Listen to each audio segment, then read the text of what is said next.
I hope you guys can listen to me. Hello, Jason. Hello, guys. How's it going there? Can you see me? Yes. Can you? Yes, Yeah. yes. Did you guys hear me? Yes. Ciao, Bella. This is amazing. This is amazing. Well, Hey. it's great to see you guys. Hey, Greg. Hey, They got a how's it picture. going, guys? How you doing, Greg? It's great to see you, Stephen and Davidia online. Ciao, caro. Stephen, ciao, Stephen. I'm so very glad you managed to make it for today. Me too. I'm very glad, and I'm special. sorry if I You weren't stressed you out expecting it. yesterday because I didn't know about the hour change, the time No. change today. So it looks like I picked the worst possible day I could pick in the whole year. Hello, No, it's Eric and perfect. Luann. How's it going, guys? There you go. Good job, Connie. Hello, Connie. It's great to see you. Great to see you. And here's all of our friends. Let's see if I can move the iPad and get everybody in here. Hello, everybody. How you guys doing? Wow, there's a lot of people. Are you not showing us your- No. A lot of people online. This is so great. I'm so happy to see so many beautiful faces. Here, hold on. Look at you, Luann. You guys have a beautiful cellar. Connie, you can get rid of your camera now. Not here. You guys have a beautiful cellar over there. Okay, so, all righty. That's you. I'm gonna ask you to please deactivate the video, and I'm gonna do a little presentation. Hello, is it Michael there? Hello, guys. Michael. It's great to see you. Hello. Hey, how's it going? We're gonna Wow, do there's so good, many people good. online. And Linda is online as well. I was gonna ask if you saw Linda. She just appeared right now. I'm just letting Linda in. Hello, Linda. Can you see? Oh, it is so great to see you, Linda. Oh my goodness. How are you? Look at the cousins. I know, Michael. Hey. You know, this is what we do as part of the wine club. We connect families together. You know, this is what we do. That's right. That's Oh, no. right. You look great, Linda. You look great. Thank you. Thank you. And congratulations on your marriage. Thank you. Still married after 5 months. We're still in the honeymoon phase. Yay. Yeah, right. We have a lot of wine, you know, to get through marriage. So Oh, I know. whatever happens, we just soak it in, you know. We just drink some Pinot Noir and we are fine. Sounds like a good plan. Is Erica there with you? Erica, she's right over there. Come here. I'll have to see Erica. Erica. Erica! Oh, I miss y'all. So good to see you too. Linda, you're killing me I don't know over if you here. can listen. I don't know if you can hear Erica, I but can't she hear say her. that she misses you. Oh, I miss you too. I'm gonna get back there one of these days. Don't give up on me. All right, all right. We're waiting for you. Okay, so I'm gonna do a little presentation, yeah, if you guys don't mind, and then we'll taste the wines together. I'm happy to reply any questions you guys have. I'm gonna deactivate the video for everybody right now, and yeah, all righty, all right, okay. Just me now. All the pressure on this poor Italian guy. Okay. Hello, everybody, and welcome to this online tasting, which is the last online tasting we'll be doing this winter, I think, or maybe I'll change my mind. We'll see. Eric and Anna looking at me, they want to kill me, but I don't know if we'll be doing other online tastings for this winter, maybe in the spring. For sure, we'll be doing plenty of online tastings for the next fall and the next winter, because I like this format very much. And we have some aficionados, we have some friends that have been in the online tasting, in several online tastings with us, like Eric, Stephen, Davidia, and other people. Hello, Sarah. I'm gonna deactivate the video just for a second, and then we'll be all together, and I'll be more than happy to reply questions. Okay, so, alrighty. So today we are presenting this incredible lineup over here and up here, which is the lineup I created, the wine lineup I created lately. This is a project I've been working on for actually more than 5 years, and I'm very happy that we were able to release it this year with these beautiful labels designed by a local designer whose name is Elisa Cherubini, who I want to thank because she's a great artist. And the funny thing that you guys know, being part of the wine club for a long time, you know that I've always done wine pairing with music because I love music and because I think wine is a beautiful, it is a beautiful beverage that is incredibly fascinating, and it connects people together. And we all are the living proof right now, connecting together through wine, you know, from different states in the US, from Europe, from all over the place. So I've always done wine pairing with music because I believe that, you know, some wines they have a blues personality, some wines they have a rock personality, some wines they have a jazz personality, and on and on and on and on. So I told this incredible designer, Elisa, from here, from Montepulciano, to design these beautiful labels. I did a little bit of a sketch and she just nailed it on the first attempt, and she sent me the draft and I was so happy with it. And you know, you have the bottles with you guys, and I think they look amazing, and I hope the wines will meet the expectations that you guys have, because I'm pretty sure you expect these wines to be amazing. To me, they taste amazing. I'm very happy with the results. It was, you know, I'm not a winemaker, but in collaboration with some highly skilled winemakers that I can call good friends of mine, we made this beautiful wine. So we have 5 wines today. The Vino Nobile, whose name is Bacco Jazz. This guy right here with Miles Davis in the label. Bacco Blues with BB King on the label. I don't know if somebody from Memphis is online. I don't remember. Bacco Glam, the Super Tuscan with my favorite singer, David Bowie. Bacco Rock, Janis Joplin, the Brunello di Montalcino. And my favorite label, which is the label with my dogs. This light is too sharp. Bailey and Charlie from Bacchanali. Okay, so I'll do a little bit of a presentation first. You guys, if you have done the online tastings with me, you know that I do a presentation at the beginning, and then I promise we'll start drinking the wines, yeah? Alrighty, bear with me a second. I'm gonna share my screen. I prepared a little presentation for you guys. Now I'm gonna present it. Okay. Can you see? Okay, yes, you can see very well. So, Perbacco, the coolest Italian wine club, presents BaccoWines. So, yeah, I'm obviously glad to unveil, after 5 years of hard work, this incredible lineup of wines. Fruit of the collaboration with 4 amazing Tuscan winemakers. You see the photo. All of you have been to my restaurant. All of you know the views from the terrace of our restaurant, and Eric and I, we took these pictures. Okay, so this is the map of Tuscany. Obviously, you can see, you know, Florence is here, Siena is here, Montepulciano is right here. So these 4 wineries that I collaborated with these 5 wines are located, 2 of them in Montepulciano. Their names are Talosa. I made the Vino Nobile and the Vino Nobile Reserva with them.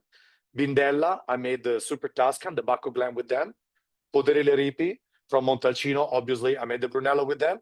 And last but not least, on the Amiata mountain, the Amiata volcano, Bacchanali, where I made the wine with my dogs, the Bailey and Charlie. Wine number 1, Bacco Jazz, with this beautiful label, with Miles Davis on the label. I show you where we are on the map of Montepulciano. So this is the map of Vino Nobile, the brand new map with this exciting project, whose name is Pievi. So Montepulciano, for the Vino Nobile, has been divided into 12 different winemaking areas that have distinctive personalities. I think, you know, this year, the first wines named Pievi. So Pievi is like particular geographical mention of a particular area. So the wines from the different Pievi, they will have different characteristics. So I'm looking forward to do an online tasting explaining this Pievi, this new project. But since most of the wines haven't been released on the market yet, I think we'll be doing in the next winter. I think at the end of this year, beginning of next year, when more wineries will be releasing their wines. So this is a very exciting project. So you see, Montepulciano is right here, the historical center where we are. Of course, there's no vineyards in the historical center. The 12 Pievi are San Biagio. They take name from the beautiful churches that we have in Montepulciano.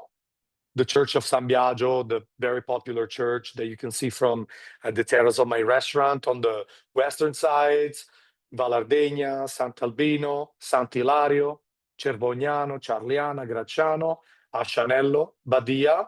Then this used to be the bed of the river that was dried by the Romans, whose name is Clanis River. The river doesn't exist anymore. The Romans have to deviate the course of this river that you see right here, because otherwise, when it was raining too much, it was pretty much flooding into the Tevere River, and Rome was flooding. So Romans, you know, they were so smart and their engineering was so advanced that they managed to deviate the course of the river.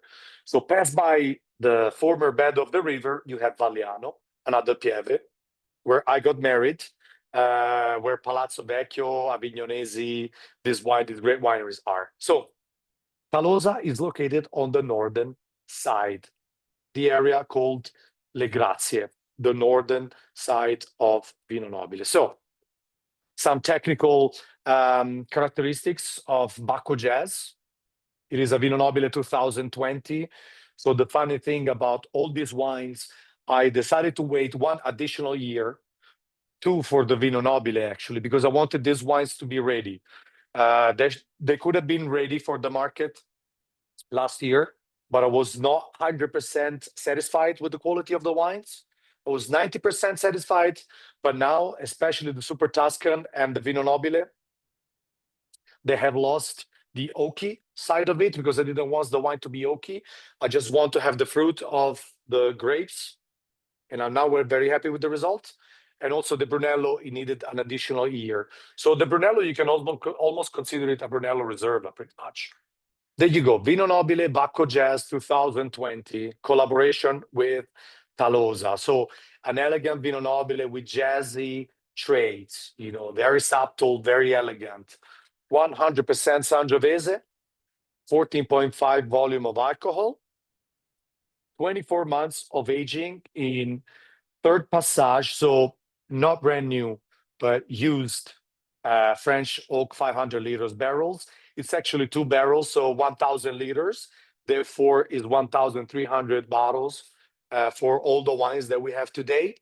The price is 30 euros. Alrighty. Okay, so I'll taste the wine.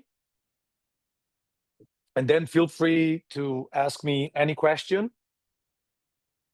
Bacco Jazz. All righty.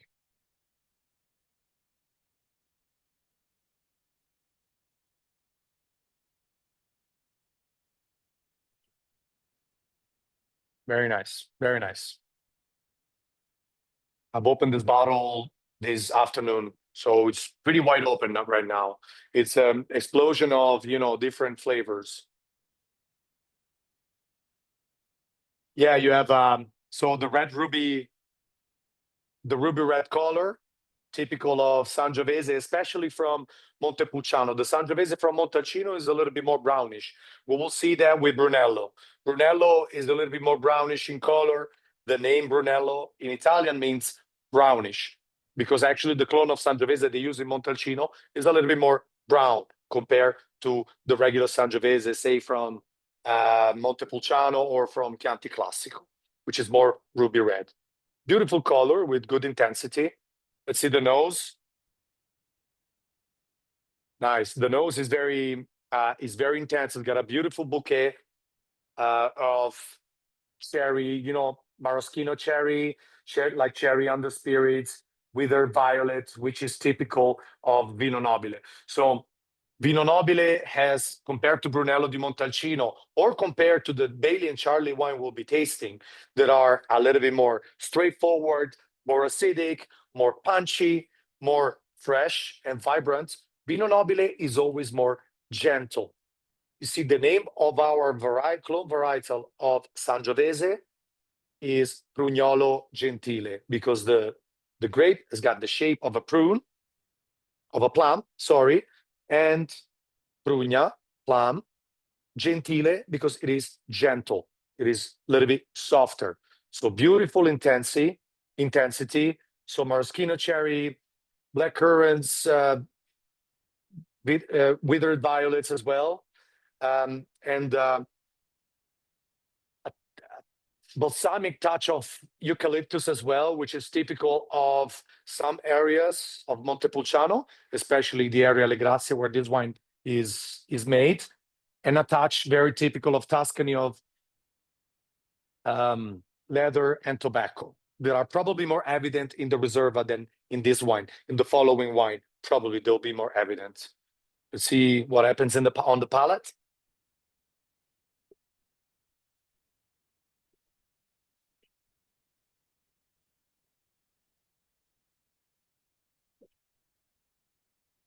Oh, I'm not gonna spit it out. I'm gonna drink this time because I like these wines very much.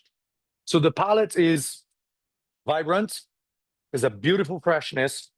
See, I'm talking right now, and I have this beautiful flavor of maraschino cherry in my palate.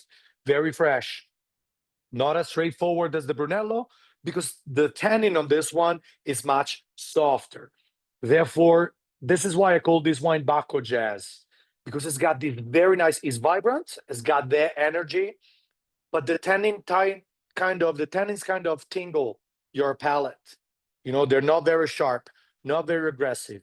Beautiful freshness, mouth-watering freshness of this tart cherry, maraschino cherry, and this withered violet as well, but it's very gentle, doesn't have a sharp finish on the tannins.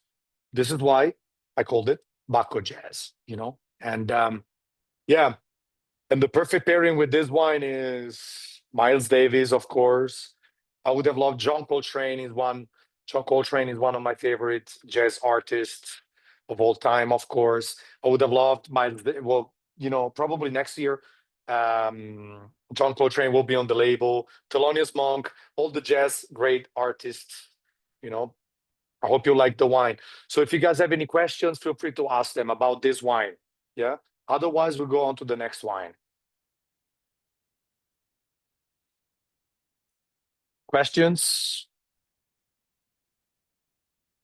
Erica, do we have anything in the chat, or I see a heart from Deborah. Thank you, Deborah, from Florida.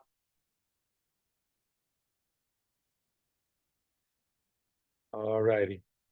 Okay, we'll jump on to the next one. I think you're being shy at the moment. I'm pretty sure you're not going to be as shy when we get to the fourth or the fifth wine. Oh, I had a We quick have to question. let the wine flow. Hey, Jason. What would you pair with that wine? What kind of food would you recommend? Food. Okay, that's a good question, because I have the feeling. Thank you, Connie, for the heart. Thank you, Jason, for the question. So sometimes I have the feeling I focus too much on music and I don't do the pairing with foods, which is something that comes naturally here at the restaurant when you guys come over at the restaurant. So foods, Vino Nobile, I think this wine, pasta, of course, pasta bolognese would be perfect. Lasagna will be perfect. Even meat, why not? Like pork meat, I think will be perfect. Soft cheese will be perfect as well. I think, you know, yeah, pasta, soft cheese, and some meat preparation such as pork, probably. I think this will be a good pairing. Lasagna, I think lasagna will be the perfect pairing with this particular wine. Yeah. Good question. I have a question. Yes. Hi. Hello. Hi. I noticed that, you know, in the Tuscany area, there's a decision is to make what percent Sangiovese and when to make a blend, you know. And I when I was there, you know, the Super Tuscans, you know, always rated here in the United States the highest of all.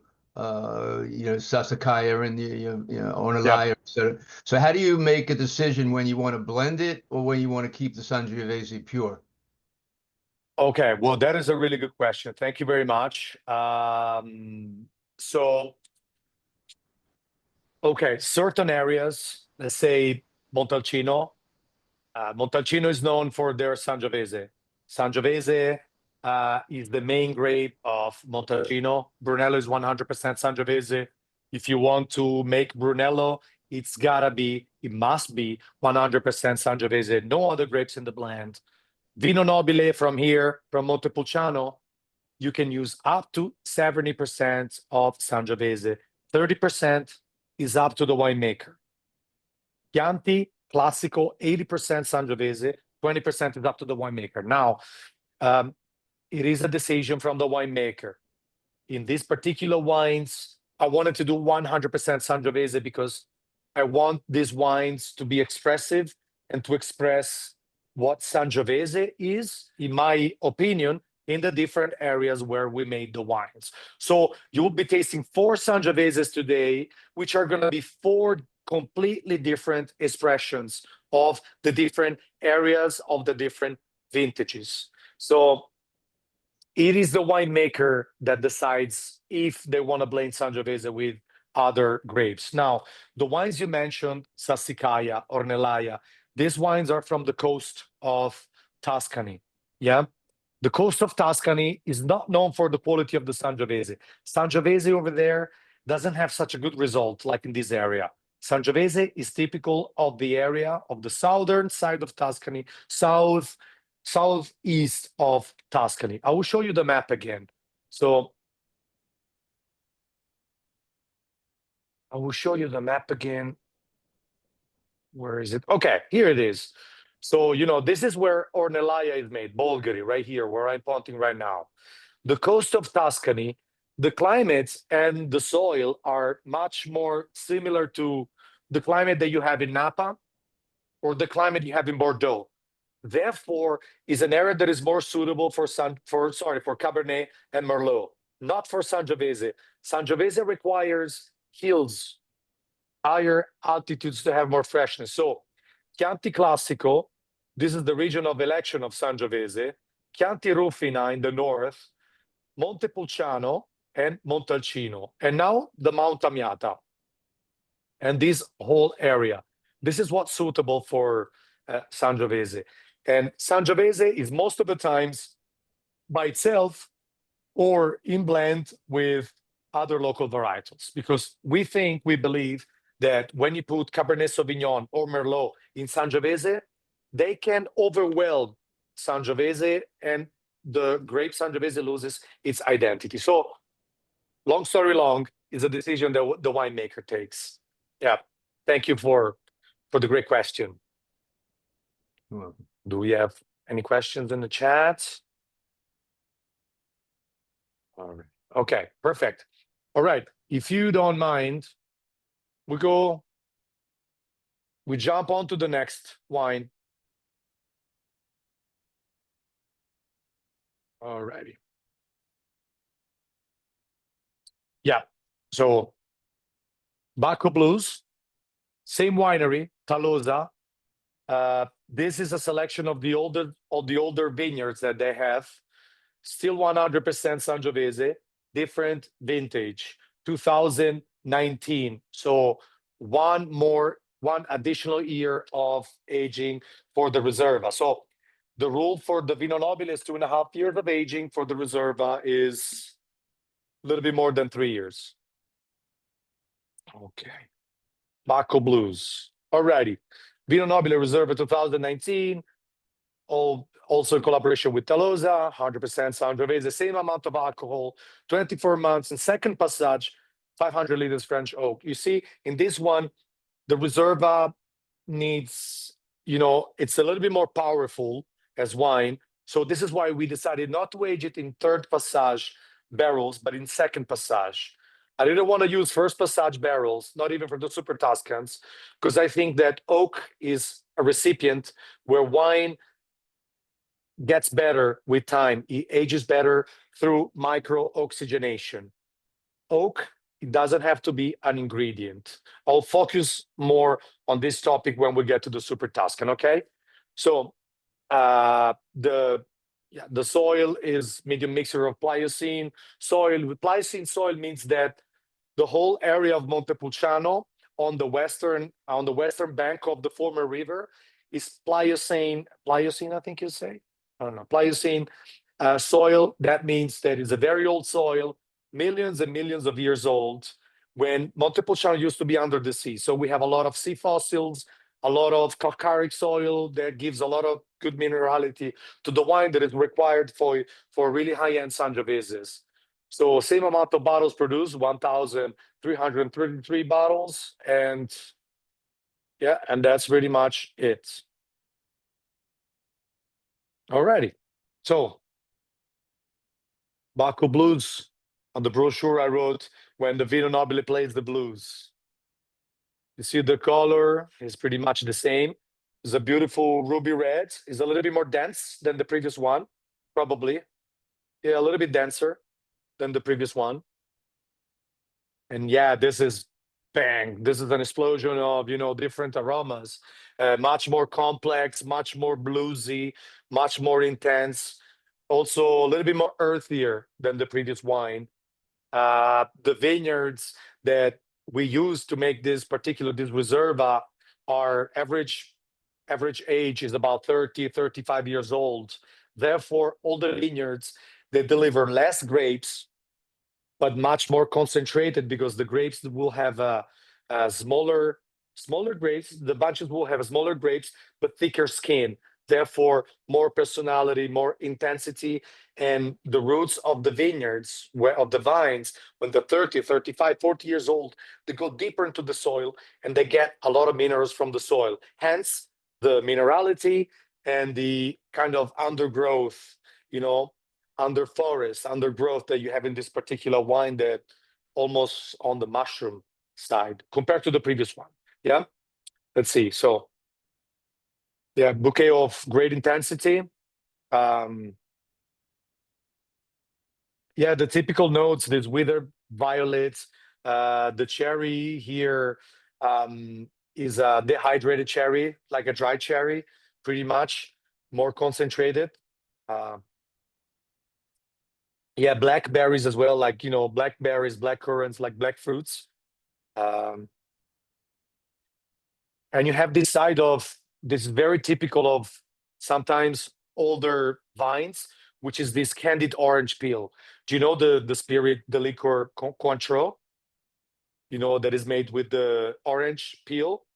Yeah, this kind of candied orange peel, the orange peel spirit, typical of sometimes the little bit more aged, a little bit more complex Sangioveses coming from the older vineyards. Yeah, let's see what the palate has for us.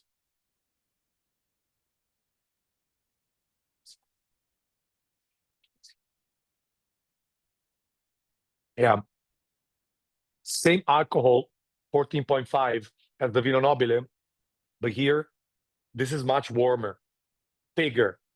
The taste is much more intense than the Vino Nobile. So when I tasted them together, I said, okay, the Vino Nobile is going to be Bacco Jazz and this is going to be blues. See, this is warmer. This is more, the Bacco Jazz is a little bit more straight, a little bit more vertical in the palate. This is a little bit more horizontal because it's creamier. The tannins are aristocratic, perfectly integrated with the structure. This is the reason why this is one of the wines that made me want to wait an additional year of aging, because I wanted this wine to be more creamy. And I think now you have a beautiful and aristocratic Vino Nobile Reserva. Also, the 2019 vintage, if 2020 is known for the beautiful elegance of Sangiovese in our area of Tuscany, the 2019 is complexity and perfectly integrated tannins. This is what 2019 in general is. We saw this when we did the 2019 Brunello di Montalcino tasting, how in such young Brunellos, Brunello, you always think that Brunello, you have to wait 20 years. Whereas the 2019 Brunellos, they drink beautifully right now because the tannins are beautifully integrated with the structure of the wine. And it is the case of this beautiful Vino Nobile Reserva as well. And I hope you will enjoy it. If you have any questions, feel free to let me know. I will enjoy the wine in the meantime.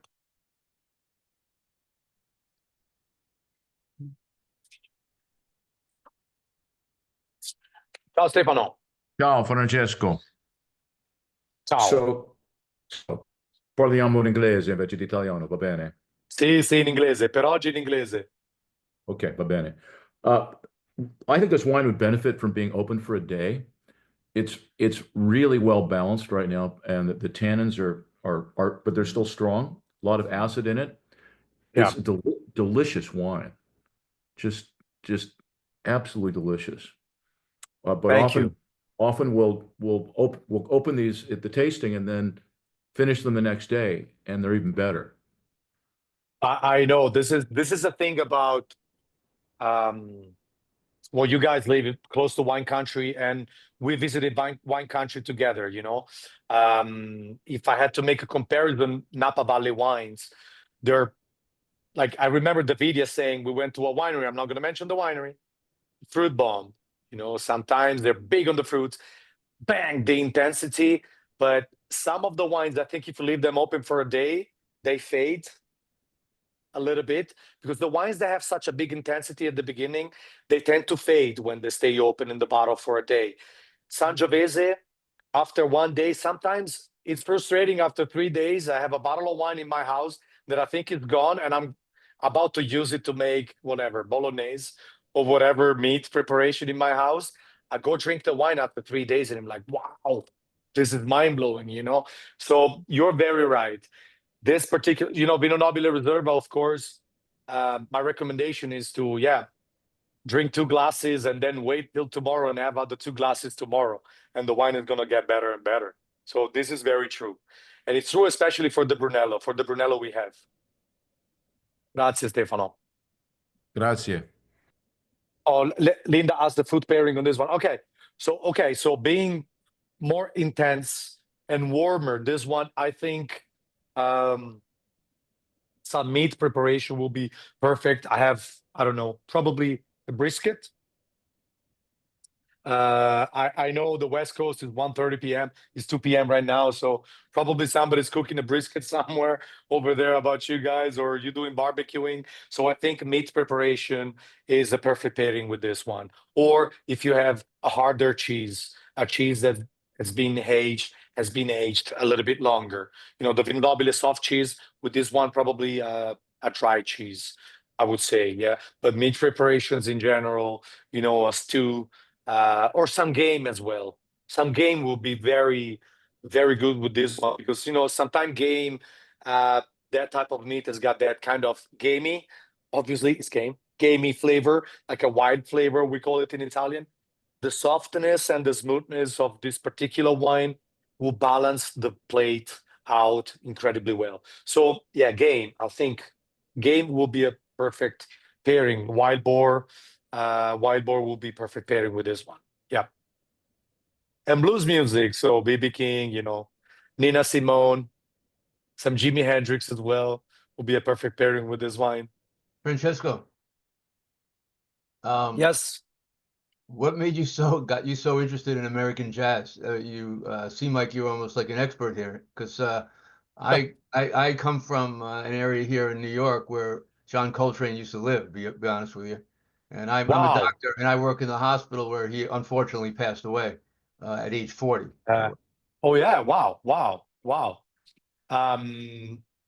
Who's there? Is that Steven? Steve? No, it's Sarah. Oh, yeah, Sarah. Oh yeah.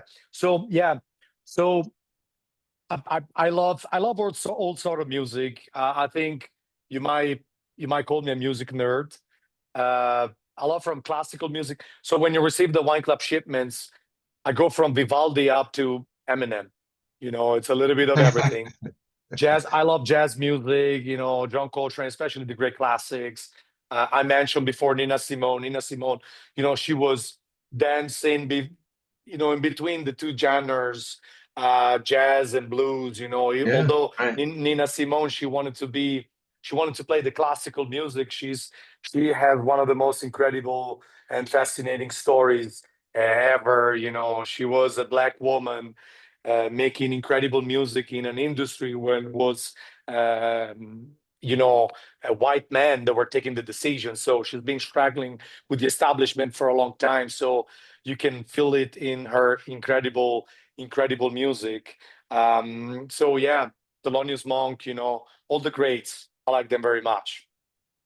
Etta James, Ella Fitzgerald, Louis Armstrong, you know, American jazz is, it was the third, together with blues as well, you know, the blues, Muddy Waters, all the greats, together with the great gospel as well, were a source of inspiration for Elvis, for the Beatles, for the Rolling Stones. So without the American jazz, without the American blues, we wouldn't have had the greats, even British rock music, Italian rock music, American rock music. So, you know, it all started from there. It all started from classical music, but jazz took it to the next level. So this is why I'm so fascinated. You see, Francesco, you see the connection, right, between all the different types of music, right? They all blend into each other. At the end of the day, you know, there's so many notes. At the end, the combinations are very similar. So, you know, now listen, if you listen to, you know, nowadays music, one of the biggest names is Kendrick Lamar. Kendrick Lamar now, he got more on the hip hop side, more on the electronic side. But Kendrick Lamar, at the very beginning of his career, he blended jazz music, you know, with blues, with R&B, with hip hop music. So, you know, at the end of the day, that's where it all started, you know. The Delta blues, I love the Delta blues, I love the jazz, all sorts of Francesco, music. you know, you should go see the new Bob Dylan movie, Complete Unknown, and you'll see how Bob Um, Dylan took all the different types of music and made it amazing in the 1960s, the early 60s. Thank you for the tip. I would have loved to go to the cinema, but I'll wait until it is released on Netflix. I'll watch it as soon as possible. We wanted to go there with Mary, but you know, local cinemas, they don't have many movies. You know, we live in a small area, so yeah, that's pretty much it. Okay, alrighty. Yeah, okay. So, are there any questions, Erica? Alrighty. I see Eric wrote something. Can you raise your hand on this thing? We want to queue up the next wine. What will be next? Okay, next wine. What wine is next? I don't remember. Okay, Bailey and Charlie. Alrighty. So, oh, is that Michael there? Yeah, I have a question about the glass Yes. that you're using. This Is one. that yes, which is kind of like a typical Burgundy glass, or Yeah, this is called. Can you see that? Because I have Yes, the I can camera see in it. a different Spiegelau. Okay. Spiegelau. This is the German company. This is crystal. Sorry. This is crystal, so it's kind of flexible. It's called Spiegelau Burgundy. Yeah. Okay. Erica wrote it in the chat. So to me, this is, you know, I'm a sommelier, so this is the technical tool that I'm using also when I do tastings on my kitchen table at 3 a.m. usually, listening to jazz music or Metallica or whatever wine I'm tasting to decide the wine pairings with music, with the wine club. So this is the glass that I always use. After years of experimenting different glasses, this is the second best glass in the world, in my opinion. The best glass in the world is it's called Zalto, but this is so similar. The difference is there's almost no difference with the Zalto Burgundy, but this one is half the price. I think this one is $25-30 a glass, and I think it's a great value. Of course, it is a very expensive glass, but you know, to me, it's a perfect tool because you know when I have to taste wines and when I have to give a professional judgment to the wines, of course, I need to taste the wines in this particular glass. Yeah. The problem is this glass enhances the qualities of great wines, but it also enhances the not so good qualities or not so good wines. So you use this glass only on really good wines. Otherwise, you smell most of the problems with the wine. Yeah, this is another hint that I'm giving to you guys. Okay, next wine. I see Greg has asked about next wine. Next wine, the Bailey and Charlie wine. So I will let you know who Bailey and Charlie are very soon. I'll pour this wine with the Coravin. You guys know the Coravin by far? Coravin is the system that has argon inside. So there's argon on the inside, and the system, you know, the needle goes through the cork. I'll show you. The needle goes through the cork, so you don't have to uncork the bottle. It just ejects the wine through the needle, and in the meantime, it pushes the argon, which is an inert gas, very heavy, much heavier than oxygen or nitrogen, for instance, so the wine doesn't get oxidized. Yeah, you see, this bottle is uncorked. The gap between the wine and the cork is just argon gas, so the wine doesn't get oxidized and doesn't become vinegar. All right, I'm gonna share the screen.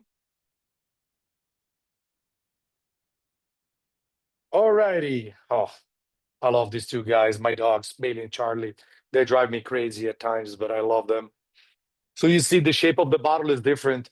I'm gonna spend a little bit more time on this wine because I want to talk about two very important topics to me, which are climate change, so new temperatures. For Stephen and Davidia and Deborah were online with us, and other people, I don't remember who was online with us, when we did the Bacchanali tasting, this winery that I made the wine in collaboration with, we talked about climate change, but I want to talk a little bit about sulfites as well. Sulfites are one of the most sensitive topics about wine nowadays. The biggest selling point of the whole wine club, because a lot of you guys come to Italy, you drink a lot of wine and you feel like $1,000,000 the following morning, whereas back home sometimes you drink, you know, American wines and you don't feel as good as. And the reason why is the sulfites. So we'll spend a little bit longer on the presentation of this wine. So Bacchanali, Bailey and Charlie, geographical area. So southern side of Tuscany, Montepulciano is here, Montalcino is here, Bacchanali Winery is here. Monte Amiata, the sleeping giants of southern side of Tuscany. The Amiata volcano, a former volcano.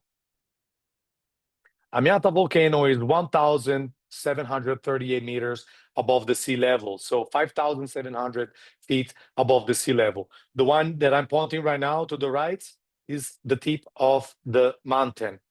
This is the vineyard where this wine is made, Bacchanali.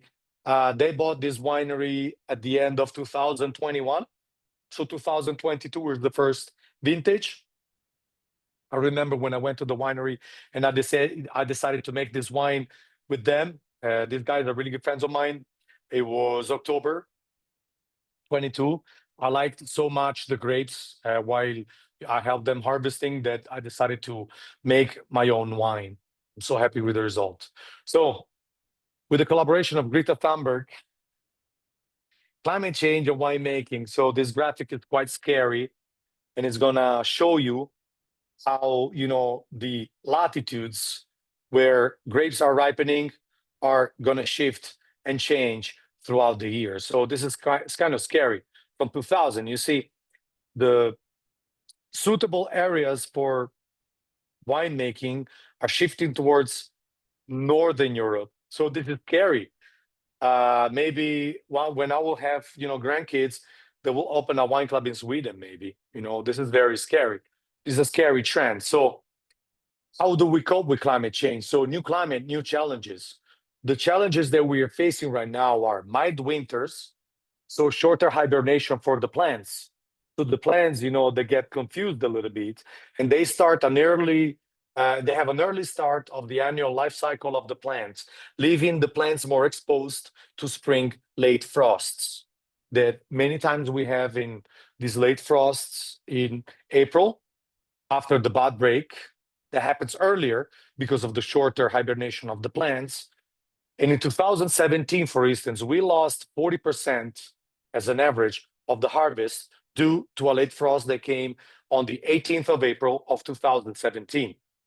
you know, so this is getting real. It's getting more scary and more risky for the winemakers. More precipitation in the spring, risking fungus and molds.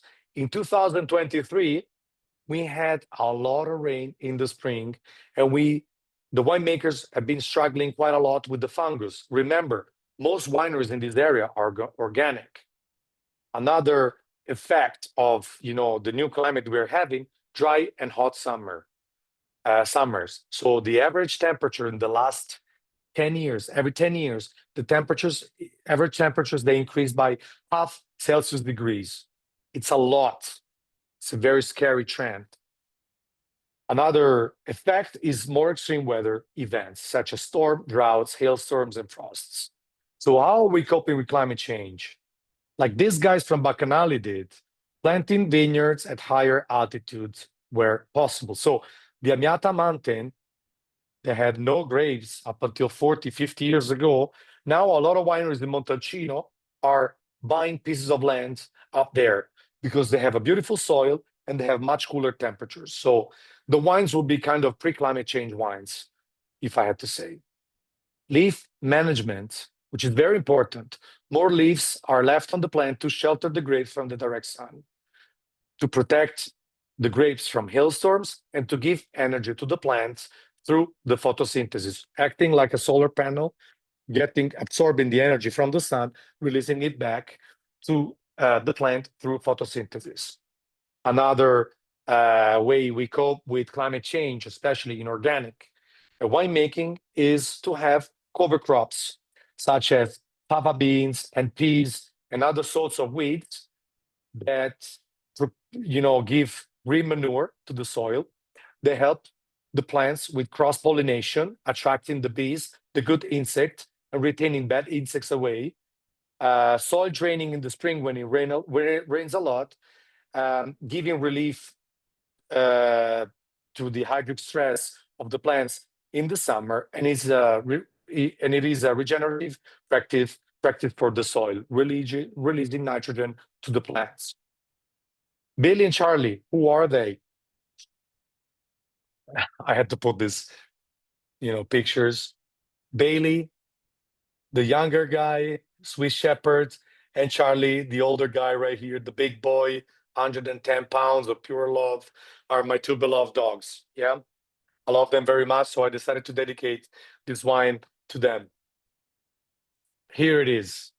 Bacchanali Sangiovese, Bailey and Charlie 2022, born from the friendship with my friends Bacchanali. So like I describe it here, a pre-climate change, you know, Sangiovese. 100% Sangiovese. You see, despite the warmth of 2022 vintage, only 13.5% of alcohol, which is low compared to the standards that we have nowadays in Tuscany with these warm temperatures. Natural whole bunch fermentation in stainless steel. So fermented with a whole bunch, with the whole grape, even the green part of the grape. And this is very important because I think that gives more intensity and freshness to the wine. Aged for 12 months in cement. I only use concrete with this particular wine because I didn't want this wine to be oaky. This wine is pure energy, is the pure soul of Sangiovese grape. No filter, no oak, no secrets, just 100% Sangiovese. This is the pure and original taste of what Sangiovese used to taste 30 years ago before climate change. The soil is very complex. There's a lot of rock, carbonated rock, marl, limestone, and iron. Very rocky soil. Despite Amiata being a former volcano, you don't have volcanic soil, but it's a soil that was formed by emergence of, you know, the mountain millions and millions of years ago. So it's a very, very old soil, 60 million years old. So Pliocene soil that we have here is 10 million years old, between 6 and 10 million years old. This soil is 60 million years old. Bottles produced 1,333. Yeah.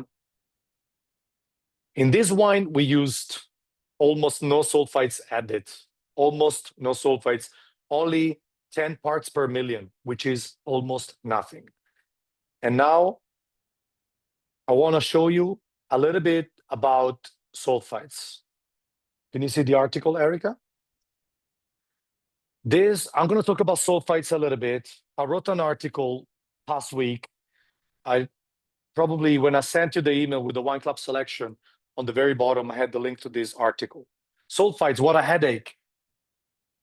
An article about sulfites and about the regulations and, why we use sulfites in winemaking.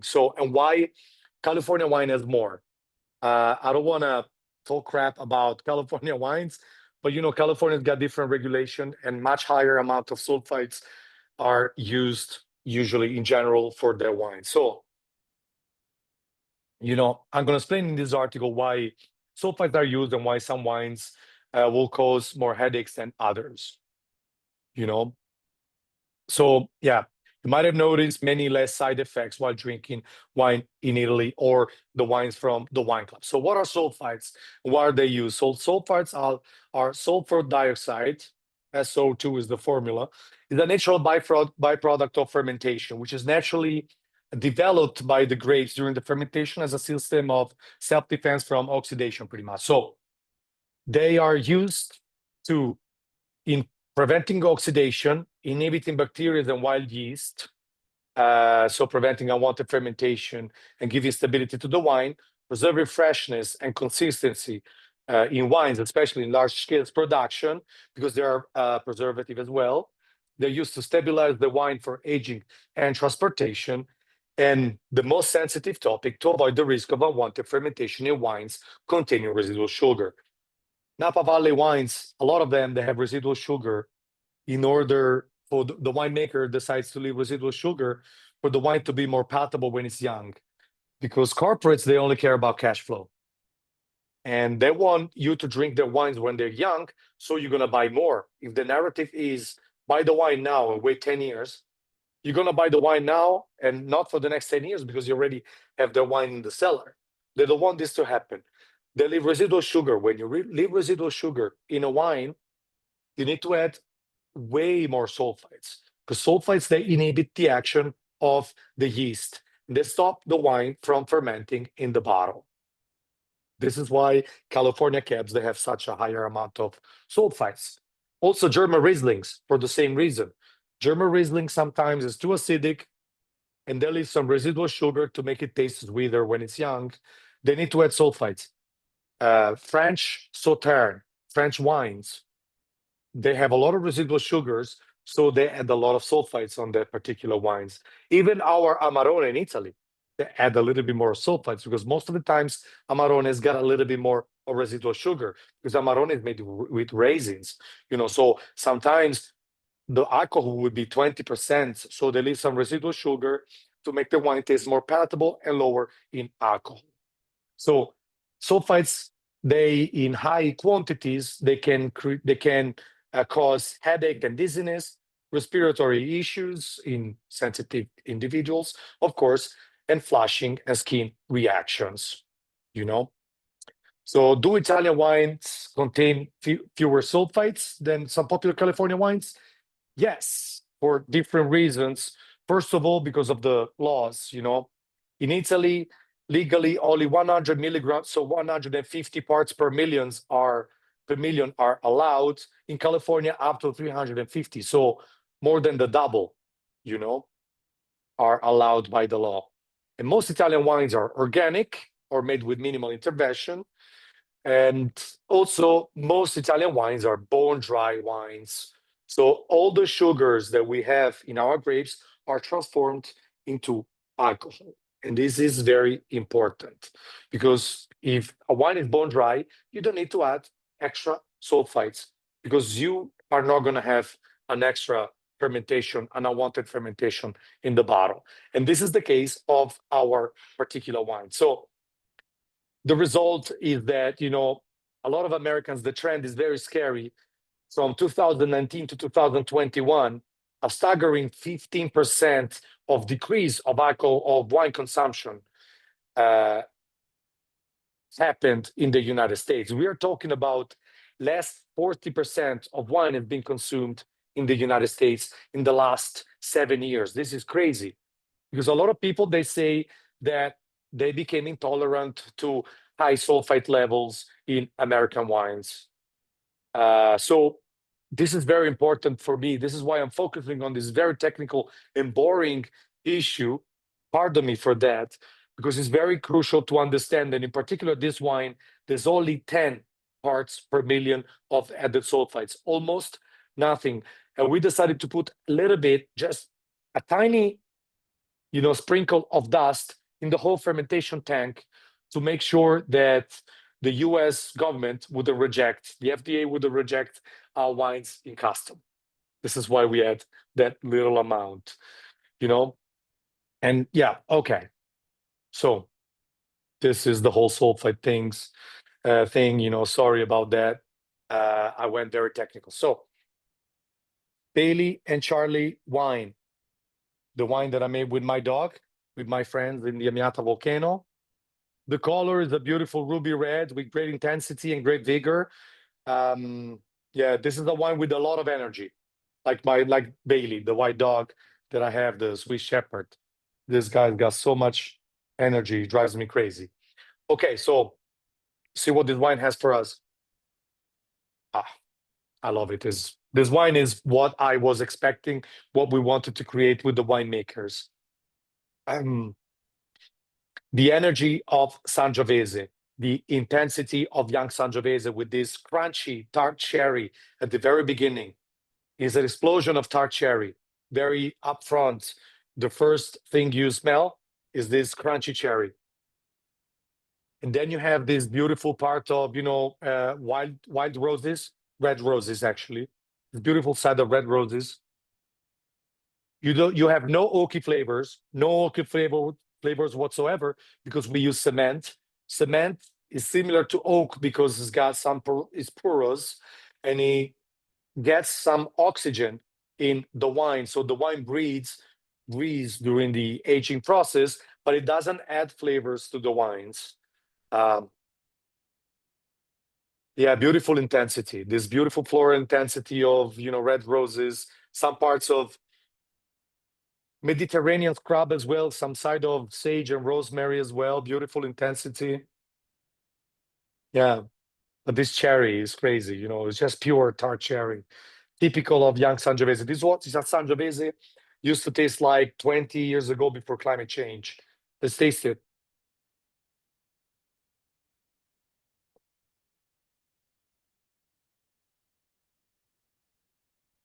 Yeah, very vibrant, very energetic. If I had to compare this wine to a particular type of music, would be grunge music or even punk music sometimes, It is a wine that is just right there, straightforward, a punch in the face. That's exactly the result that I was looking for, and I couldn't be happier about this wine. And it's getting better and better by the month. By every month, it's changing this wine. I think by this summer, this wine will be perfect. So, yeah, beautiful freshness, vibrant, a lot of freshness, a lot of acidity, very acid. This tannic bite to it, there's a tannic bite that is sometimes is not perfectly polished, but I wanted the tannin to have that energy as well. And it's a beautiful wine. Yeah, perfect with grunge music or punk music. Food-wise, this wine, I think, is a beautiful aperitif wine with soft cheese, I would say. You can also drink it a little bit cooler temperature in the summer. I think it's a perfect red wine that you can chill a little bit, a few less Fahrenheit degrees than regular red wine serving temperature. But I think soft cheese with this wine is great. Even some charcuterie board will be perfect with this wine. Yeah, I think soft cheese, creamy cheese as well will be perfect with this wine. With some fat cheese, because the acidity of this wine is going to clean the fat from the soft cheese that melts in your palate. So all the juices that you create with the soft cheese, this will wash it away and create the perfect pairing. Do you have any questions on this wine, or hope you didn't fall asleep with the sulfites explanation? We love the food pairings. No, we're still wide awake. Yeah, okay, that's great. The food pairings. So the food pairing, I said soft cheese, creamy cheese. Oh, they love the food pairing. Oh, okay, oh, yeah, that's great. Charcuterie board, they didn't hear very well. So because we still have people eating upstairs in our restaurant, so sometimes we have a party of four Italian guys that are very loud. They're very drunk at this point, I think. So they're yelling, and I hope you don't hear them, but I hear everything they say. So yeah. Any other questions about this wine? This wine is different. So I'd like to have a feedback on this wine, because this wine is not your typical wine. You know, it's different. This tastes like what Brunello used to taste 20 years ago. You know, so it's the best compliment to this wine. I wanted this wine. This is when I talked to my friends, the winemaker of this winery.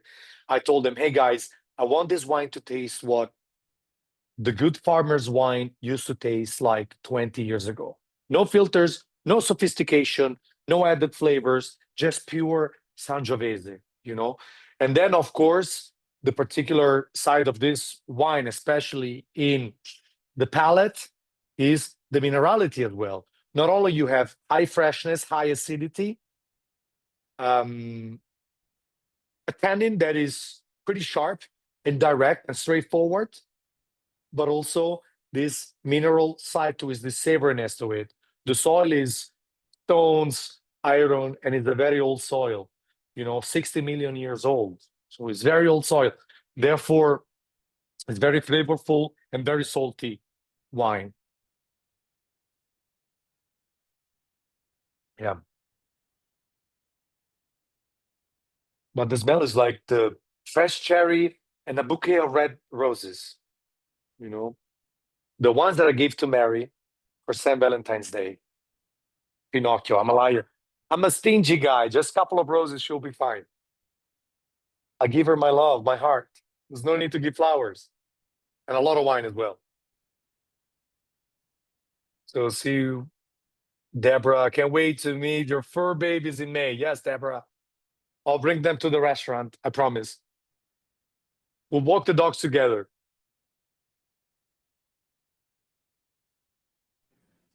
Wine tour with the dogs. I expect that we will. Yes, Deborah. Yes, absolutely. Promise. I promise. All righty. If you don't have any other questions, we'll go ahead with the next wine. How are we doing with time? 1 hour. Oh, we're pretty good on schedule.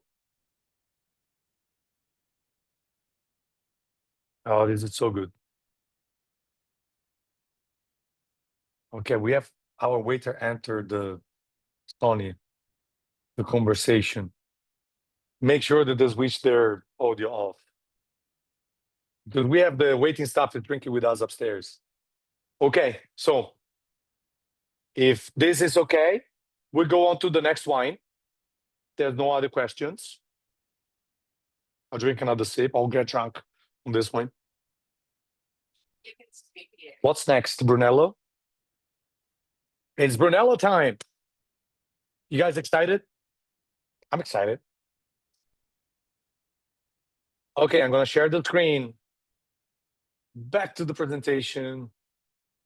Present. There you go. Alrighty. Bang, Janis Joplin. I love Janis Joplin. She was so great. She was in the club of the 27-year-old people that passed away. And I have a spoiler alert. We have another great female artist of the club of 27, the unfortunate club of 27, on one of the two wines I'm working on, and will be released next month. Spoiler alert. Okay. Podere Le Ripi, you have to know this winery at this point. They're one of my favorite Brunellos. Biodynamic Brunello di Montalcino, even more than organic. Podere Le Ripi, the beautiful and young, energetic team. The winery is located in the south east side of Montalcino, but they bought a vineyard, in 2017 on the northwest side of Montalcino. So they own vineyards in this area, southeast, which is pretty warm area, a lot of sun over here, and the northwest, which is a very woodsy area. So you see in this map, these red dots are all the wineries in Montalcino. You see there's a concentration in this area. The northwest, it's not so, doesn't have so many vineyards. And this is because this area is rich in woods, very woodsy. Yeah. So I like this wine because this wine is very woodsy as well. These notes of pine and undergrowth of this wine, you know, you'll find out. So Bacco rock. Why rock? Because Brunello di Montalcino is always rock and roll. I always say that Brunello is the rock side of Sangiovese. Vino Nobile more blues or jazz. Brunello is always rock and roll, guys. So from the collaboration and friendship with Podere Le Ripi, I've created this wonderful biodynamic wine. Again, biodynamic, more extreme than organic. Again, very low amount of sulfites in this particular wine, 25 parts per million, which is nothing. Nothing.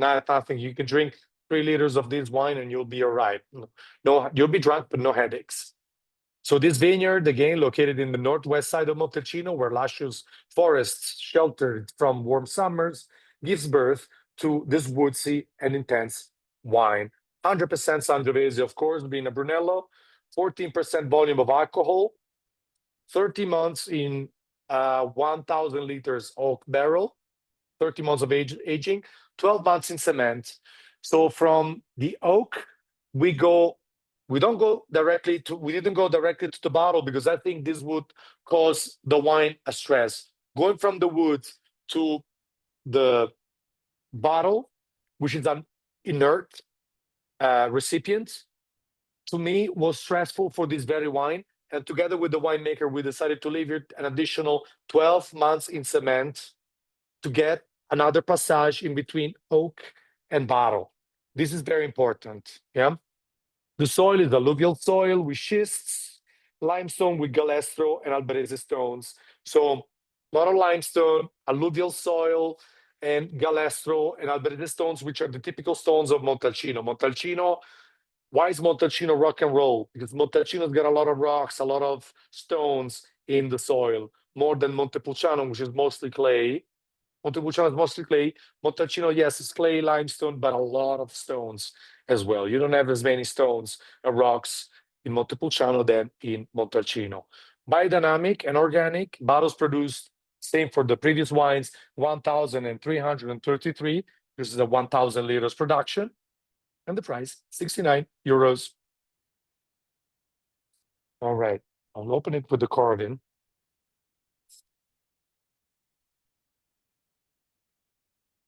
In 2019. So again, I decided to age this wine for an additional year.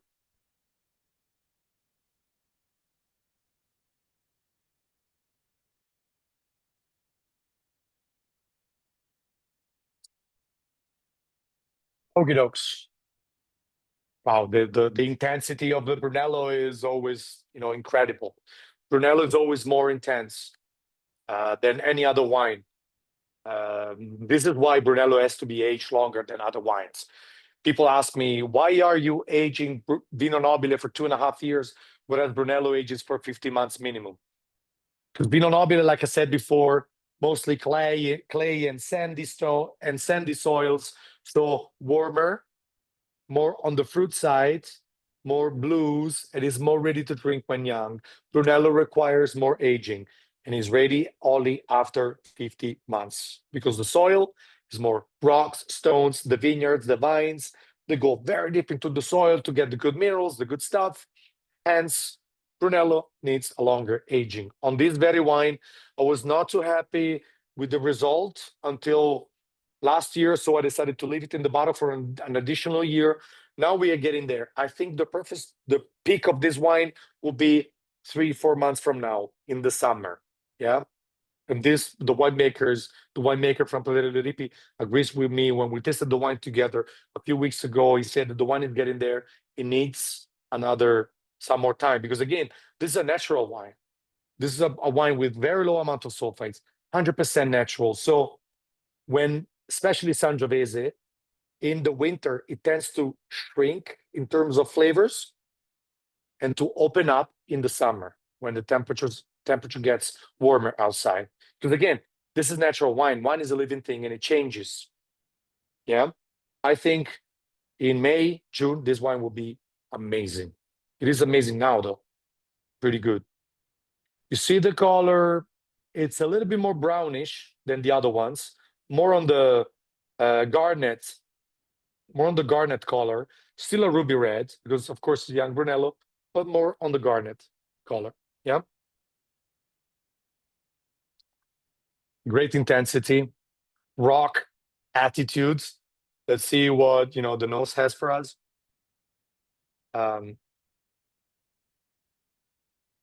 Yeah, this black fruits, black currants, blackberries. Yeah, these withered violets as well. Violet is usually a flower. Violet flower is a flower that is often associated with Sangiovese. So you have this violet flower in the Vino Nobile, in the Vino Nobile Reserva, and in this Brunello. The dog's wine, more roses, you know, more intense floral notes.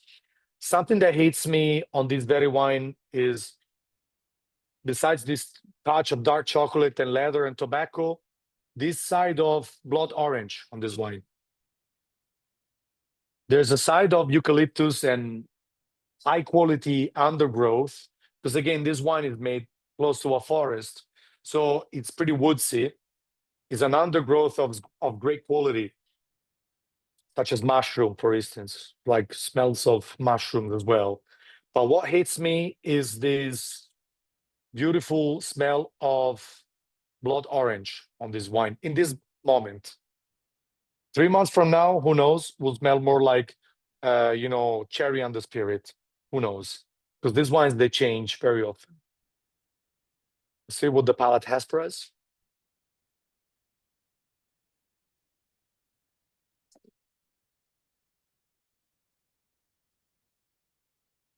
Wow. Okay. Rock music, rock and roll. Rock and roll with that Janis Joplin tannin as well. Fantastic palate.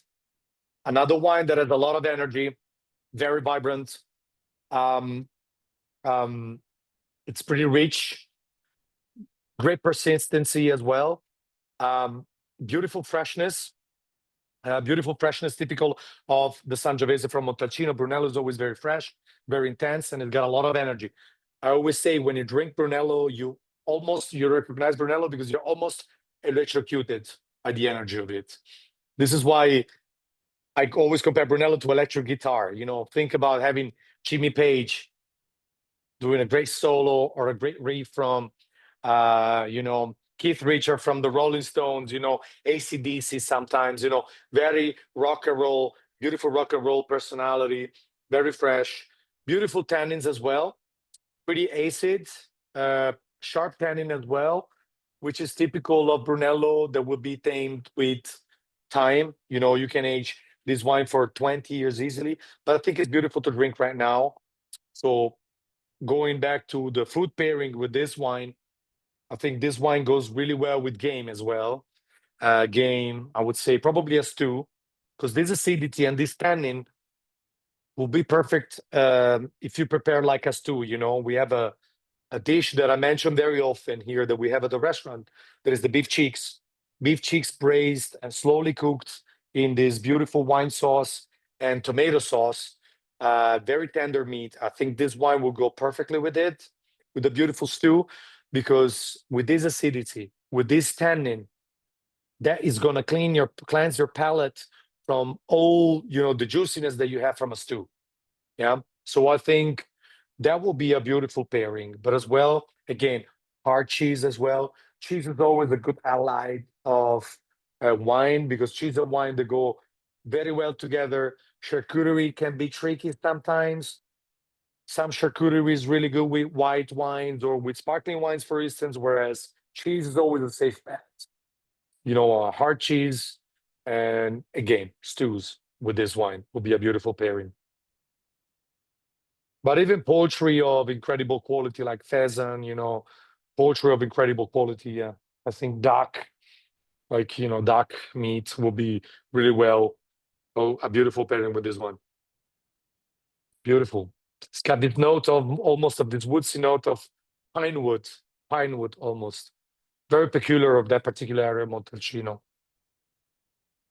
Do we have any questions?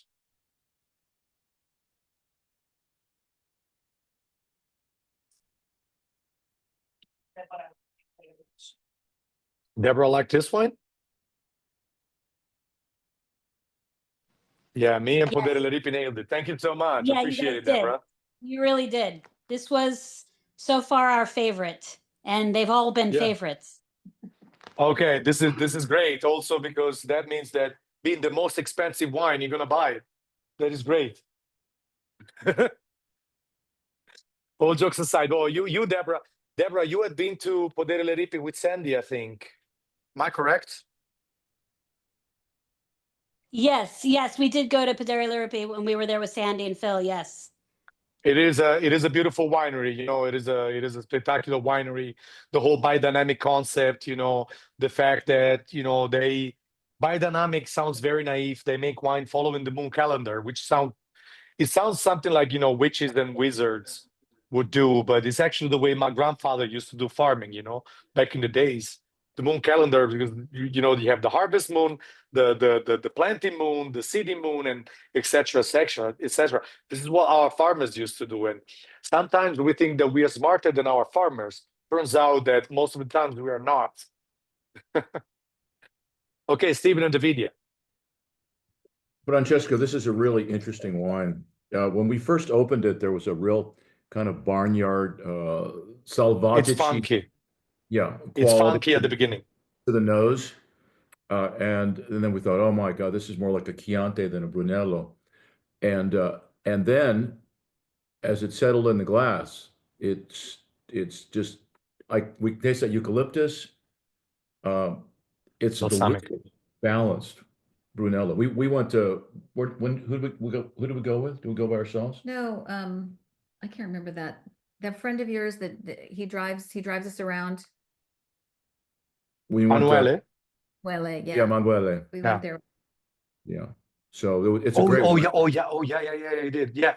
Well, as usual, Steven and Nvidia, you guys nailed it. I have the feeling that sometimes you could do the tasting instead of me because you nailed it 100%. At the very beginning, this wine, when you open, it's kind of funky at the very beginning. This is why I say that it needs probably this summer will be ready, I think. Because when it opens up, you have all these sorts of flavors, like you said, the eucalyptus, pine wood, the balsamic traits, the woodsy traits, you know, they come out, and also this beautiful cherry and the spirit, it comes out. This blood orange as well, which is typical of this wine, comes out as well. But I think you know, if you have some patience and you let this wine breathe, it opens up beautifully and it gets better and better with time.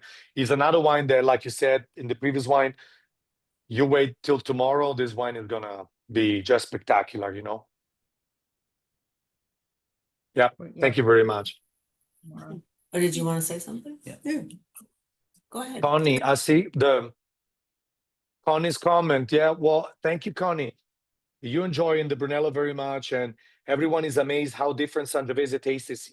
This is the whole point. This is why I took Sangiovese from different areas, because I wanted to show, you know, the differences. And at the end, it's the same grape, but what makes the difference is the soil. Soil makes the difference. Yeah. So this is very important. This is how diverse this area is and how a different soil can make the difference. Michael? Raise hand. Oh, hi. I just had a question regarding how far ahead of time, on average, are you opening a bottle? Interesting, very interesting question. So if you take a look at the wine club descriptions, you guys have been member of the wine club for a few years. So the wine club descriptions, every wine that I send, I send you a drinking window and also how long in advance you have to open the bottle of wine. I always say, if you have a young wine, easy drinking everyday wine, you can open it and drink it. Because the wines that are not meant to age, they are designed to give their best. When you open them, you pour them, and you drink them. They're enjoyable and drinkable and approachable. And they're not meant to be opened before because they might get worse with time. Wines that are meant to be aged, Brunello di Montalcino, Pinot Nobile, Chianti Classico, at least a couple of hours. If you got friends like, like today, you Michael, you guys have friends over your house. If you got friends over, you open a bottle of wine at least 2 hours before and you're fine. Some other wines that require a little bit more time. Yeah.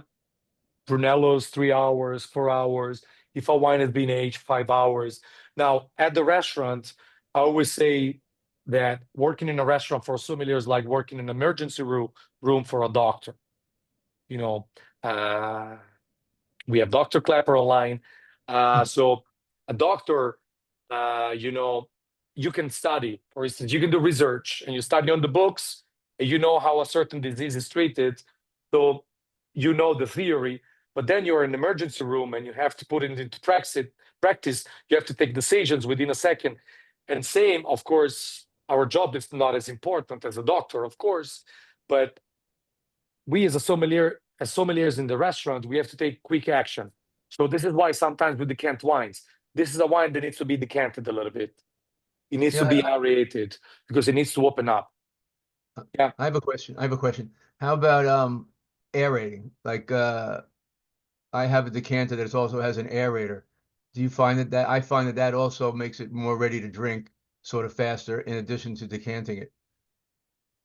Yes, the aerator is a good instrument, and I know they're sold in the US way more than they're sold in Europe. The main purpose of the aerator is that giving a violent that type of aeration, that type of shock to the wine, some of the sulfites evaporate from the wine, so you don't end up drinking them. That's very useful for certain wines that have high amount of sulfites. I'm not going to mention Napa, Erica. I'm being very good. But I did mention, okay, reverse psychology, whatever. But, aerators are very useful. I was using them at the restaurant in the past, but I think that the best decanter, can you guys take the house wine liter, the decanter that I use usually for tasting, the house wine recipients over there where the glasses are? I'll show you what my favorite decanter is at the restaurant.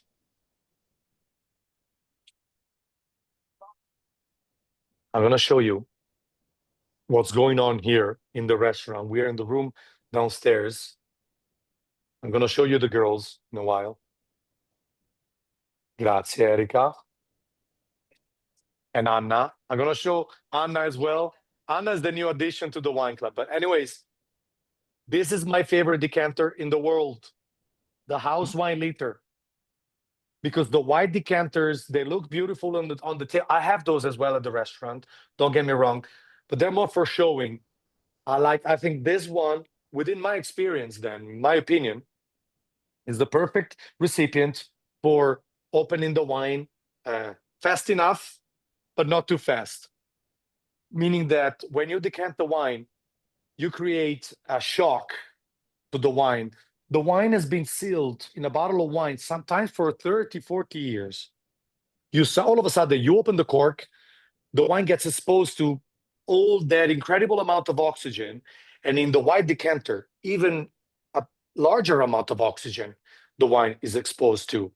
So this, to me, is the perfect recipient because the wine opens up very gently.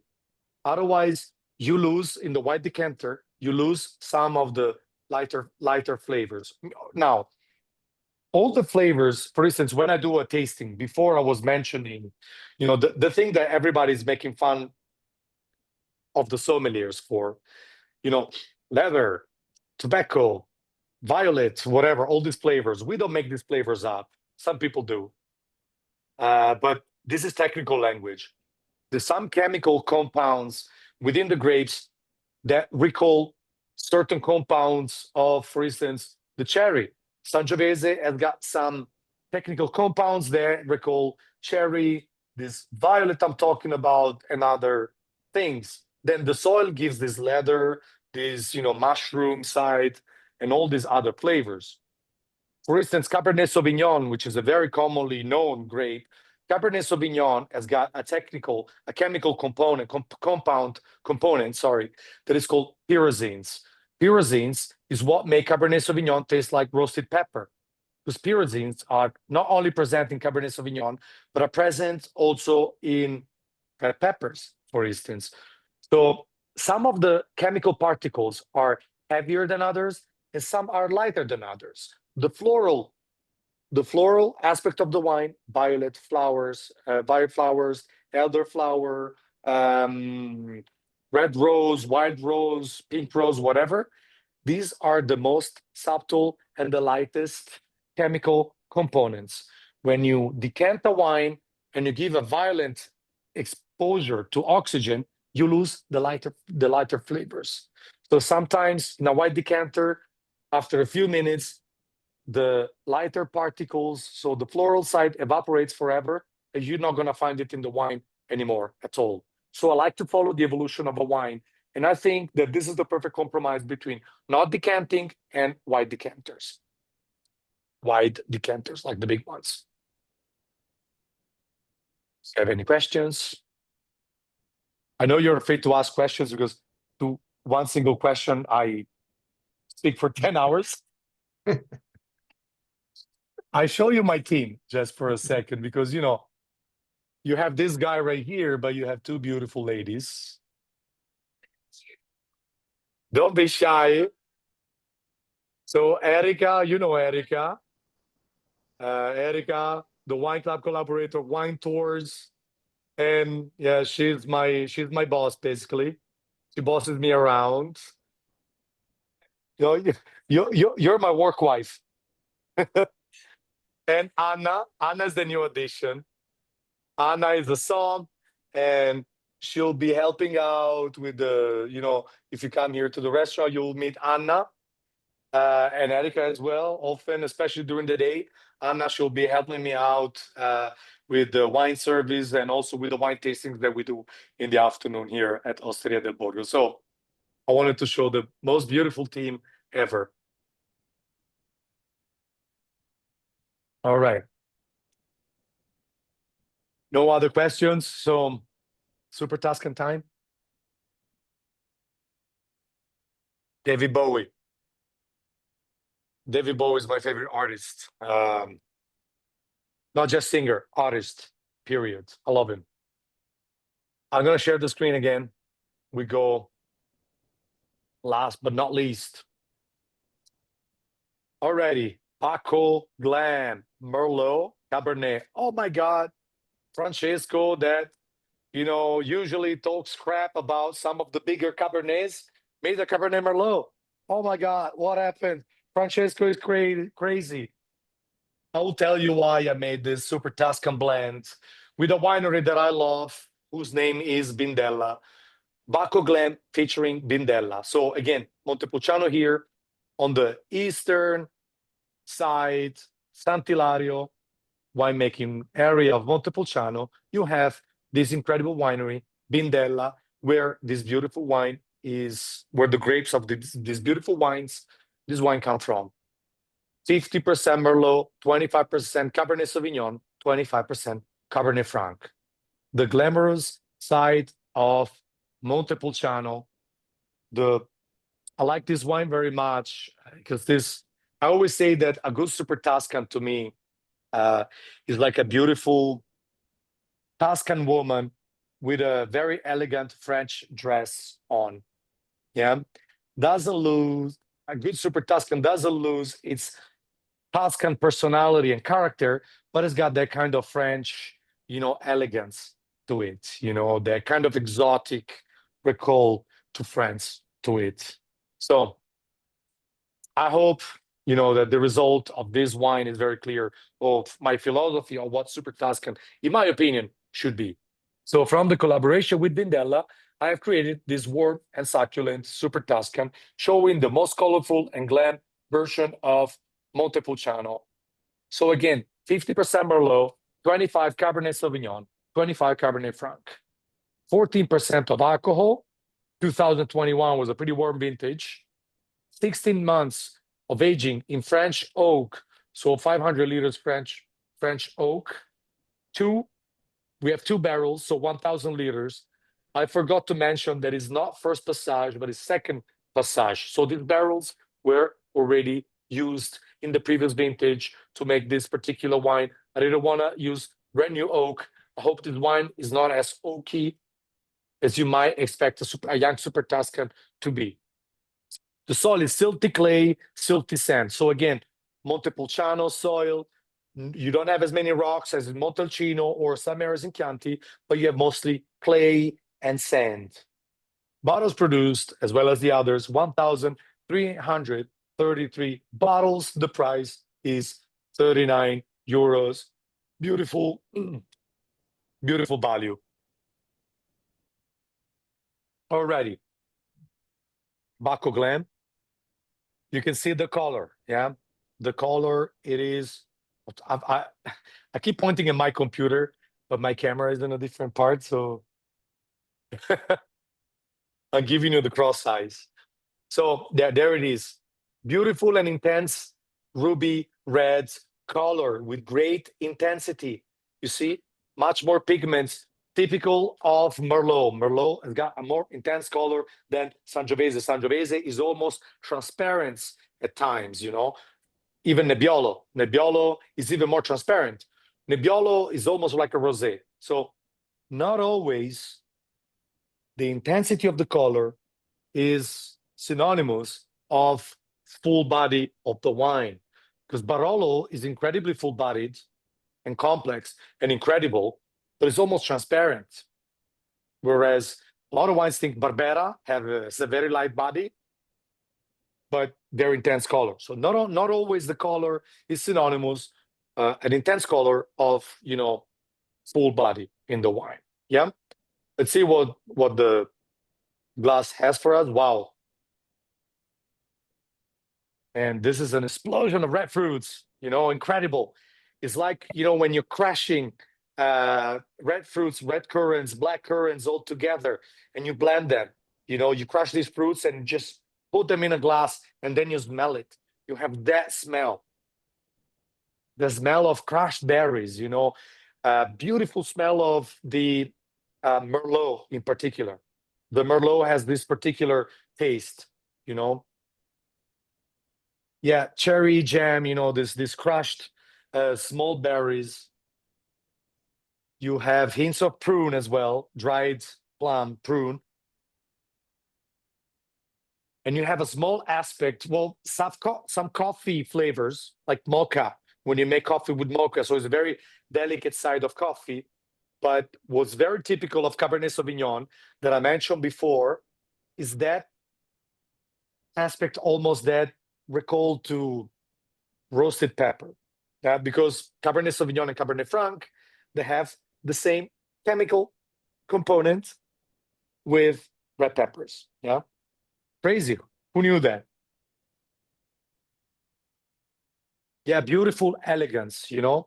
Again, in the nose, you don't have that strong French oak toasting that you have with some wines from Napa. You don't have that chocolate, sometimes that vanilla flavor. I don't like myself a vanilla flavor in a wine, because that vanilla flavor makes the wine smell of the wine too sweet for me, and it overwhelms, it overpowers the smell of the grapes. So all I smell here is grapes, and I couldn't be happier. And I have to thank the guys from Bindella for helping me out. I'm not a winemaker. I told them how to make the wine, but they did everything that I recommended, and we were exchanging information back and forth, and they just nailed it. I'm so happy with the final result of this wine. Beautiful intensity. Also, you have a note of lavender, and also, now that this bottle has been open for 10 hours already, because I opened this morning, a dried apricot, almost like an apricot, like a peach, you know, dried peach as well. Very exotic. This is only the soil of Montepulciano and the grapes.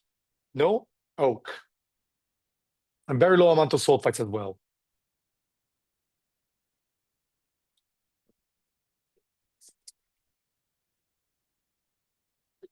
So good. Okay. The taste of this wine is spectacular. You have this boom, very fruit forward start with this cherry jam, typical of the Merlot. Then you have from the Cabernet Franc and the Cabernet Sauvignon, you have these different layers of spiciness of different spices, such as, again, roasted pepper, typical of the Cabernet Franc and Cabernet Sauvignon. And most importantly, you have the final tannins of the Cabernet Franc and the Cabernet Sauvignon. But these tannins are pretty grippy and firm, but they're beautifully integrated with the structure of the wine. The wine has an overall beautiful balance and elegance with all these fruity flavors that you have in the palate. Again, it feels like I'm chewing these berries, red currants, black currants, red berries, blackberries, raspberries, all sorts of berries. I'm crunching them in with my palate, with my teeth, together. And at the end, I have this beautiful tannins that are perfectly carved in the structure of the wine.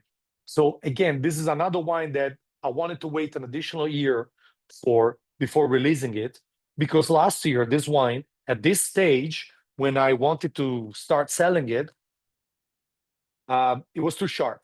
The tannin was too sharp. Now it's perfect.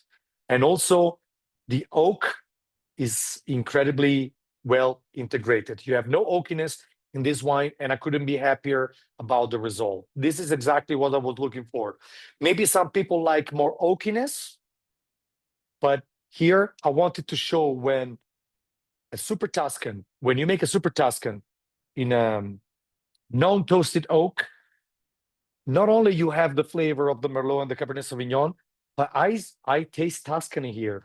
You have the elegance that you have usually in Vino Nobile, but in a Super Tuscan with that exotic touch of different types of fruits that I lined up before, when I was explaining what flavors I smell and I taste in the wine. So again, this is my take on the Super Tuscan. And again, a beautiful Tuscan lady with a beautiful French dress on that doesn't lose her incredible Tuscan personality, but has some French elegance to it. So hope you like it. Again, glam, because glam rock music, very colorful. Of course, the colorful side of Merlot. Meat-wise, pairing-wise, this wine, I think this wine goes really well, again, with soft cheese and hard cheese, both kind of cheese, and also with poultry. Poultry, I think this one goes really well with pheasant and with duck. Poultry, roasted poultry, I think is a beautiful pairing with this one. I'm looking at Erica, but she's vegetarian. I'm taking for granted that you know what poultry tastes like. She's been very vegetarian for ages. So, but yeah, pigeon, a duck. I think it will be a perfect pairing with this one. Duck breast will be a perfect pairing with this beautiful Super Tuscan. Guys, have any questions?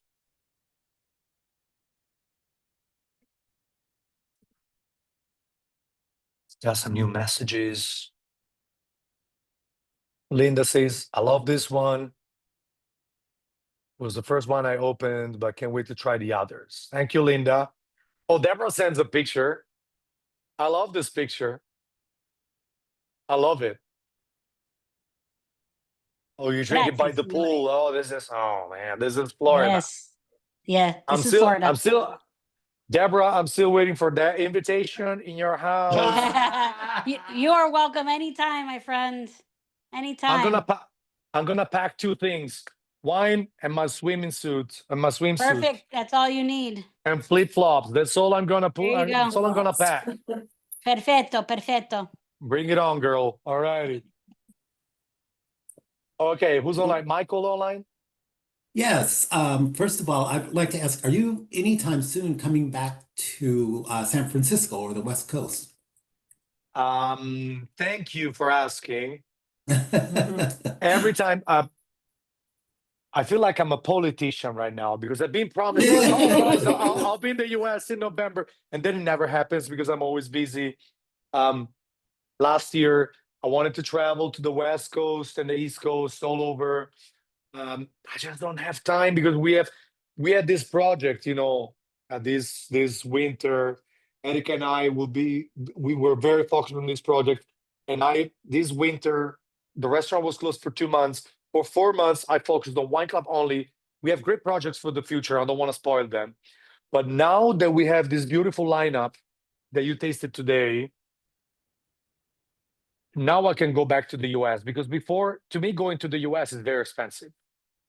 Often I do wine tastings, to me, traveling to the US, just to pay, the expenses for myself, the meals, although I might eat some Domino's pizza because I'm stingy. No, no Domino's pizza. I'm kidding. I'm kidding. Good food, whatever. Whatever. I try to Take eat as that much as back. I Take can. that back. I'll take that back. Okay, Deborah, sorry. You're about to unfriend me on Facebook. I know. So, no, all jokes aside, it's very expensive for me to go to the US. It's about $20,000. It's a lot of money for a small business, for a small Italian business. Because I don't know if you noticed, but California and Florida are very expensive, guys. So, Yeah.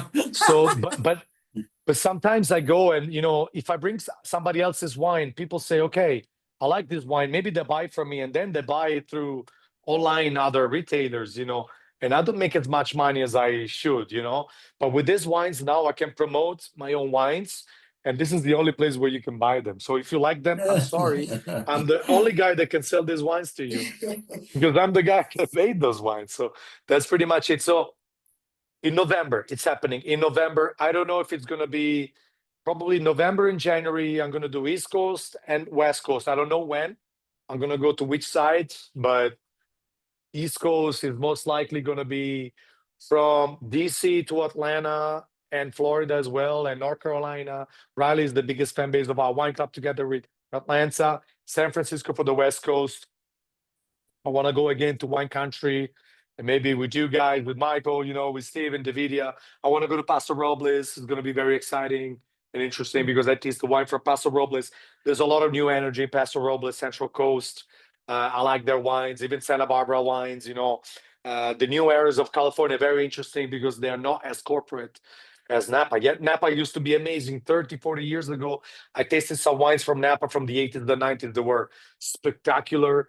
But now, corporations, of course, they buy a winery and they just want their money back. These guys that they just don't care much. Please bring Erica. Linda, yes. Linda, I'm coming to Georgia. Yeah. And Linda, I'm sorry, if you can tell Linda, Kathy is here. She says hello too. So. Hey, Kathy. Hi, honey. I'm gonna get on the West Coast sooner or later. I owe y'all a There trip. you go. But yeah, Linda, of course, we have a lot of members of our wine club that are professors or former students, former alumni of Kennesaw State, of Georgia Southern University, because they have the study abroad program here. And Linda, Linda spent time in Montepulciano with college, because of the study abroad programs that these universities, these colleges from Georgia have with the town of Montepulciano that send their kids here to study abroad. And Linda was coordinating some of I those. miss those days. I miss those days. We miss you, Linda. Come on, come back. I will. I promise. All righty. So Linda, we'll have to meet up and do it together. Yes, there you go. Like we did the first time. Yes. Exactly. When I met you all, when I met you guys in our wine bar, I remember very well. Yes. I recall correctly, and I did a little tasting for you guys. That's Yep, right. yep. Okay, so I'm Yeah, gonna please. share the screen for one last time, and I'm just briefly gonna show you. So the prices of these wines, in case you would like to purchase more, Bacco Jazz, 30 euros. Music pairing again, Miles Davis, John Coltrane, Thelonious Monk. Bacco Blues, 42 euros. B.B. King, Jimi Hendrix, Nina Simone. Bacco Glam, music pairing David Bowie, Mark Bolan from T-Rex, and the Queen as well. Price 39 euros. Bacco Rock, Janis Joplin, the Rolling Stones, Led Zeppelin, 69 euros. Bacchanali, Bailey and Charlie, dedicated to my love dogs, 37 euros. And surprise, surprise, we have 2 new wines. Yeah. Can I say that? Okay. Wow. Britney Spears, coming soon next month, will be releasing a white wine and a rosé wine. The white wine is going to have Britney, Bacco Pop. I'm sorry, I called the wine. It's Perbacco, bitch. I'm sorry. Because it's Britney, bitch. You know, like, I'm sorry. I wasn't meant to cuss, but anyways, I just like the idea. And the rosé with Amy Winehouse, Bacco, Soul, whose name is going to be Love is a Losing Game, popular song from Amy Winehouse. So, spoiler, these are the new wines that we made last year, and that will be released soon as they're ready for the summer. You guys will be the first ones to know about these wines. You know, they're not ready yet. The rosé is getting there.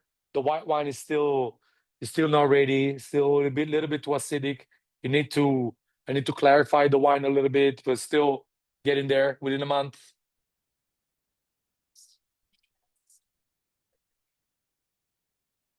Will some be part of the full wine club shipments? I have to see, because the spring wine club shipments that you guys have received the email, the theme is going to be historical wineries. I please, oh yeah, or if you ask, maybe I was thinking about this, the Bailey and Charlie one. I was thinking about this wine, but I haven't closed the selection yet because we are selling these wines a lot. When I launched the offer, you guys, well, thank you so much, by the way, because you didn't even know these wines and you bought 1,000 bottles. It's crazy. This is crazy. 1,000 bottles was sold with one click to you guys, and a lot of wine club members will be watching this, the recording version of this tasting that will be uploading on YouTube as well. So if you didn't go through all the 5 wines, you can watch this online on our YouTube channel. And we will see, Linda. Probably the Bailey and Charlie one, probably. But we'll see. We'll see. But I don't know about these other ones. The theme of the selection is going to be younger wineries. So, you know, this fits perfectly because this is a young winery. Bacchanali, they started in 2021, and 2022 is the first vintage. The funny thing, inside information, when I made this wine, I had COVID. I went to the winery. I was a little bit sick. Turns out I had my second COVID. I was so sick on that week. But you know, don't worry. Alcohol kills the bacteria, and there's no COVID in this wine. I had COVID, but not the wine. The wine doesn't have COVID. Okay, so you guys have any questions? You want to activate the video for final, you know, goodbye? For a final goodbye. Thank you I have so one last much. question. Oh. I just want to say thank Yeah. you, Francesca. This Oh, has thank been you. great. This has been wonderful. Thank you, Linda. Appreciate it. You guys can switch the cameras on. Number 2. I Is see the Eric olive- and Luann. I see Connie over there. Thank you, Connie, for being online. Is the olive oil still available? Pardon me, Michael? Is the olive oil still available? Just say thank you. The olive oil is still available. How come I I made a can't new get label my- for the olive oil. So you see there's all sorts of music. How do I get our You know, picture the- back in there? You know, Okay, hold on a second, guys, because I have a lot of audios active. Just 1 second. So, Michael, the olive oil is still available. I made the label that is going to be very provocative. You're going to have Madonna on the label, and the name is going to be Like an Extra Virgin for next year. Yeah. I know. I'm almost ashamed of my ideas, you know. I think Anna has to go because Anna has a beautiful kid that is waiting for her at home. Well, he's asleep by now, but she's, driving. It's Ciao, late Anna. there. Yeah. Bye, Anna. Yeah. Yes. And Thank you Erica, so she's still. much. Yeah. Erica. Ciao, Erica. Erica's got a lot of cats waiting in the house. How many cats? Francesco, Nine cats. Oh my goodness, Erica, 9. that's a lot of cats. Francesco, They thank you added very much more. again for doing these online tastings. They're fabulous. And if anyone hasn't been to Bindella, it is an amazing winery. It's Beautiful. so beautiful. I think a Swiss guy owns it, if I'm not mistaken. It is a Swiss guy that it's funny that, well, he's got obvious Italian descent. The name is very Italian, Bindella. The guy moved to Switzerland and he made a fortune by importing some Italian wines. And then he opened one restaurant. Now he has a chain of restaurants, something like 50 restaurants, Like and he's a Podere great La importer Casale. over there. La Casale, the Swiss guys, remember? Yeah. Podere Casale is also the Swiss guys, but it's Oh, different sorry. Swiss guys. These guys are amazing and they make cheese Being too and they're Deb. spectacular. Yeah. Yeah.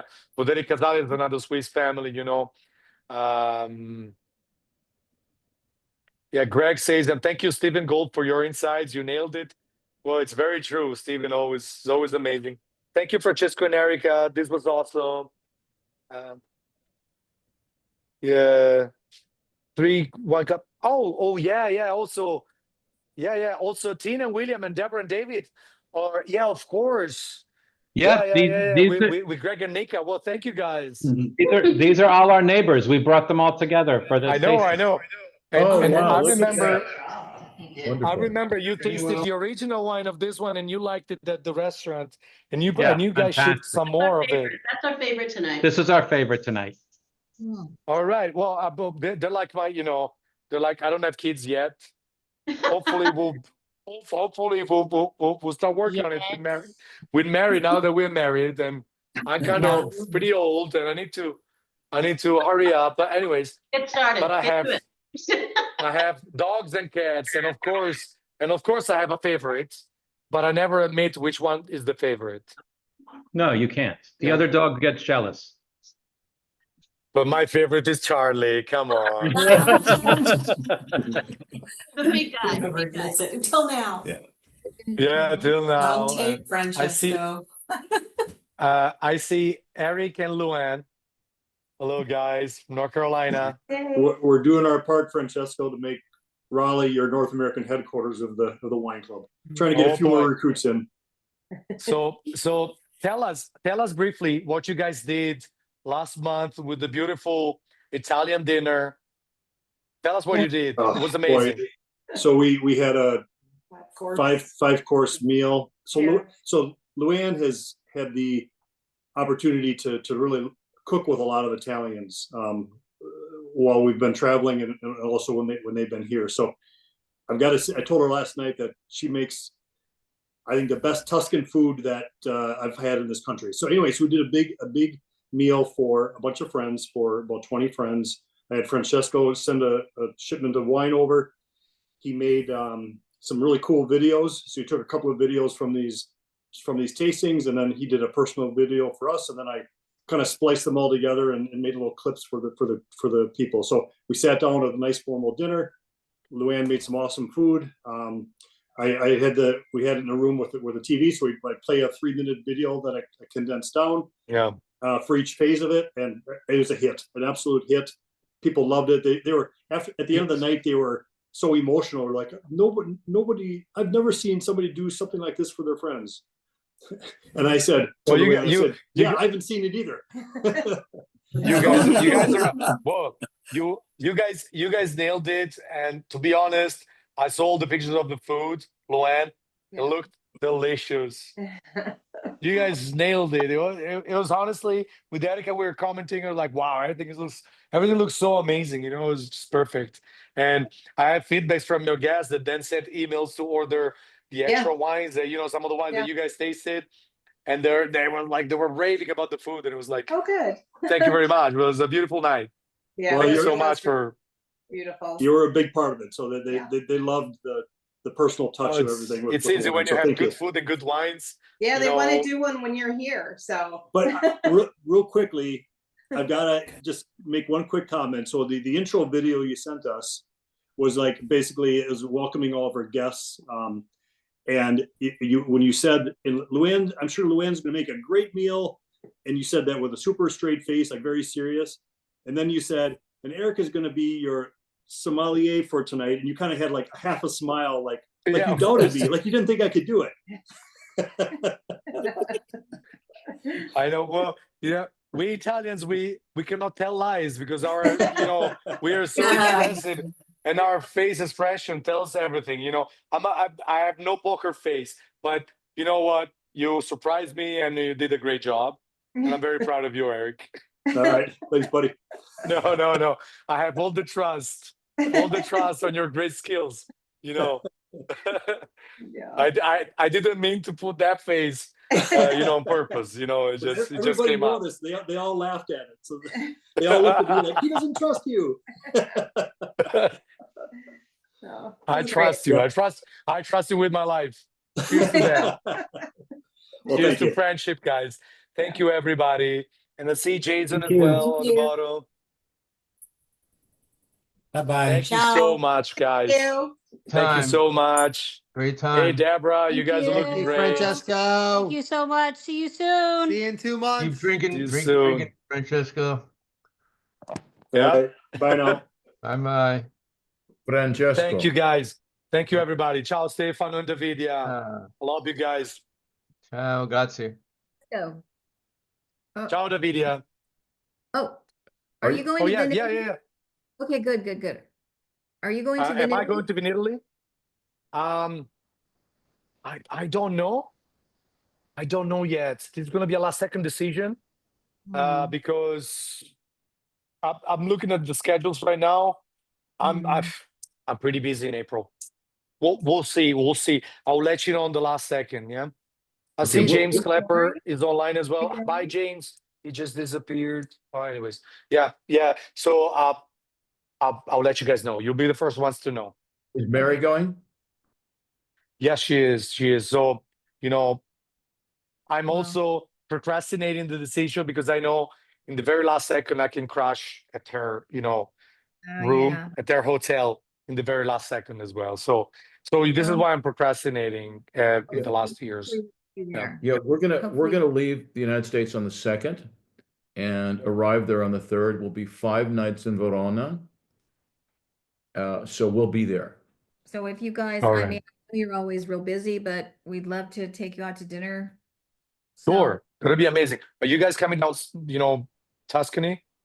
Not this year, maybe next Well, year. we're gonna be back in Italy in October. October, Yeah. yes. So there's Yes. we could do it in October. There's a good chance. Alrighty. We'll talk. I will let you guys know. Yeah, good tasting today, It was Francesco. great. It was Yeah. fun. The Oh, last Thank you very much. wine, interesting. I mean, we're the last ones on, right? So we can talk about Yeah. wine. We can talk all night, my friend. All right. So it originally when we see this as a Bordeaux blend, I'm thinking, especially with a Cabernet Franc, I'm thinking it's really going to be tannic, and there was some tannin in it, but it was really well Yes. balanced. Really good. And that's a Cab Franc, I'm sure. Exactly.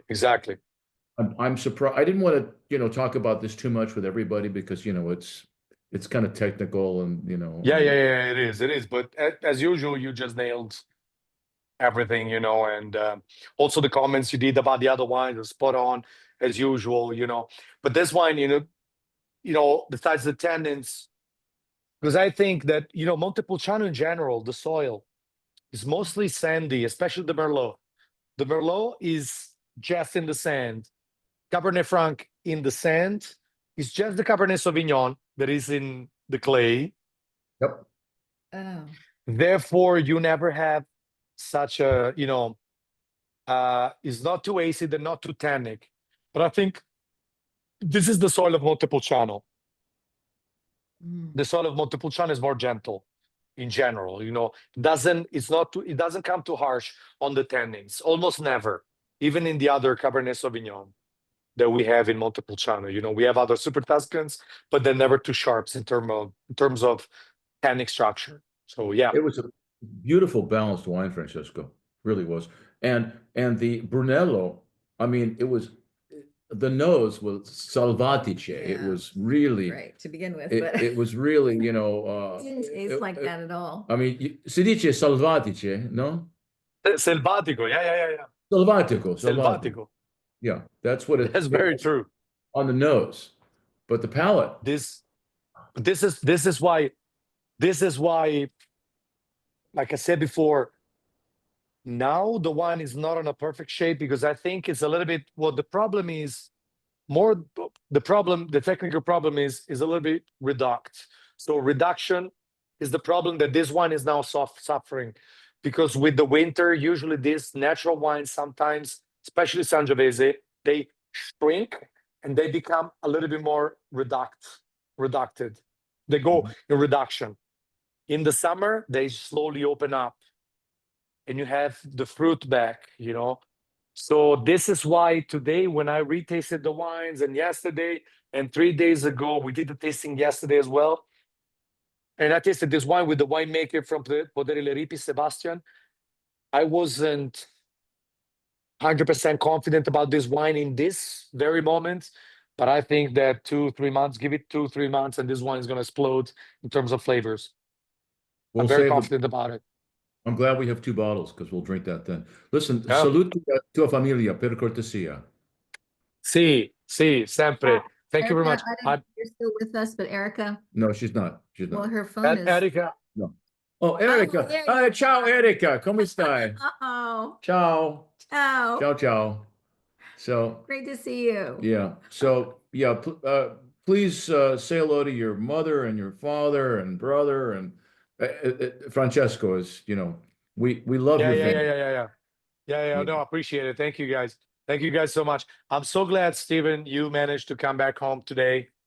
Oh, You wouldn't have been, you know, the other members by now, they know you guys. The California guys that know about wine, you know, and you're a pivotal part of our tastings every time. So, you know. I was a little surprised when some guy made a comment. I was like, well, you know, I'm just Greg. Yeah, Greg. Yeah, I'm just a taster, you know. You're a wine lover. You guys are wine lovers. Yeah. Okay. All right. Okay, Francesco, forse ci vediamo a Verona, chi lo sa. And esatto, ci sentiamo. We'll keep each other posted, yeah? Okay, good. Ciao, Erica. Ciao, grazie mille. Ciao. Okay. Ciao.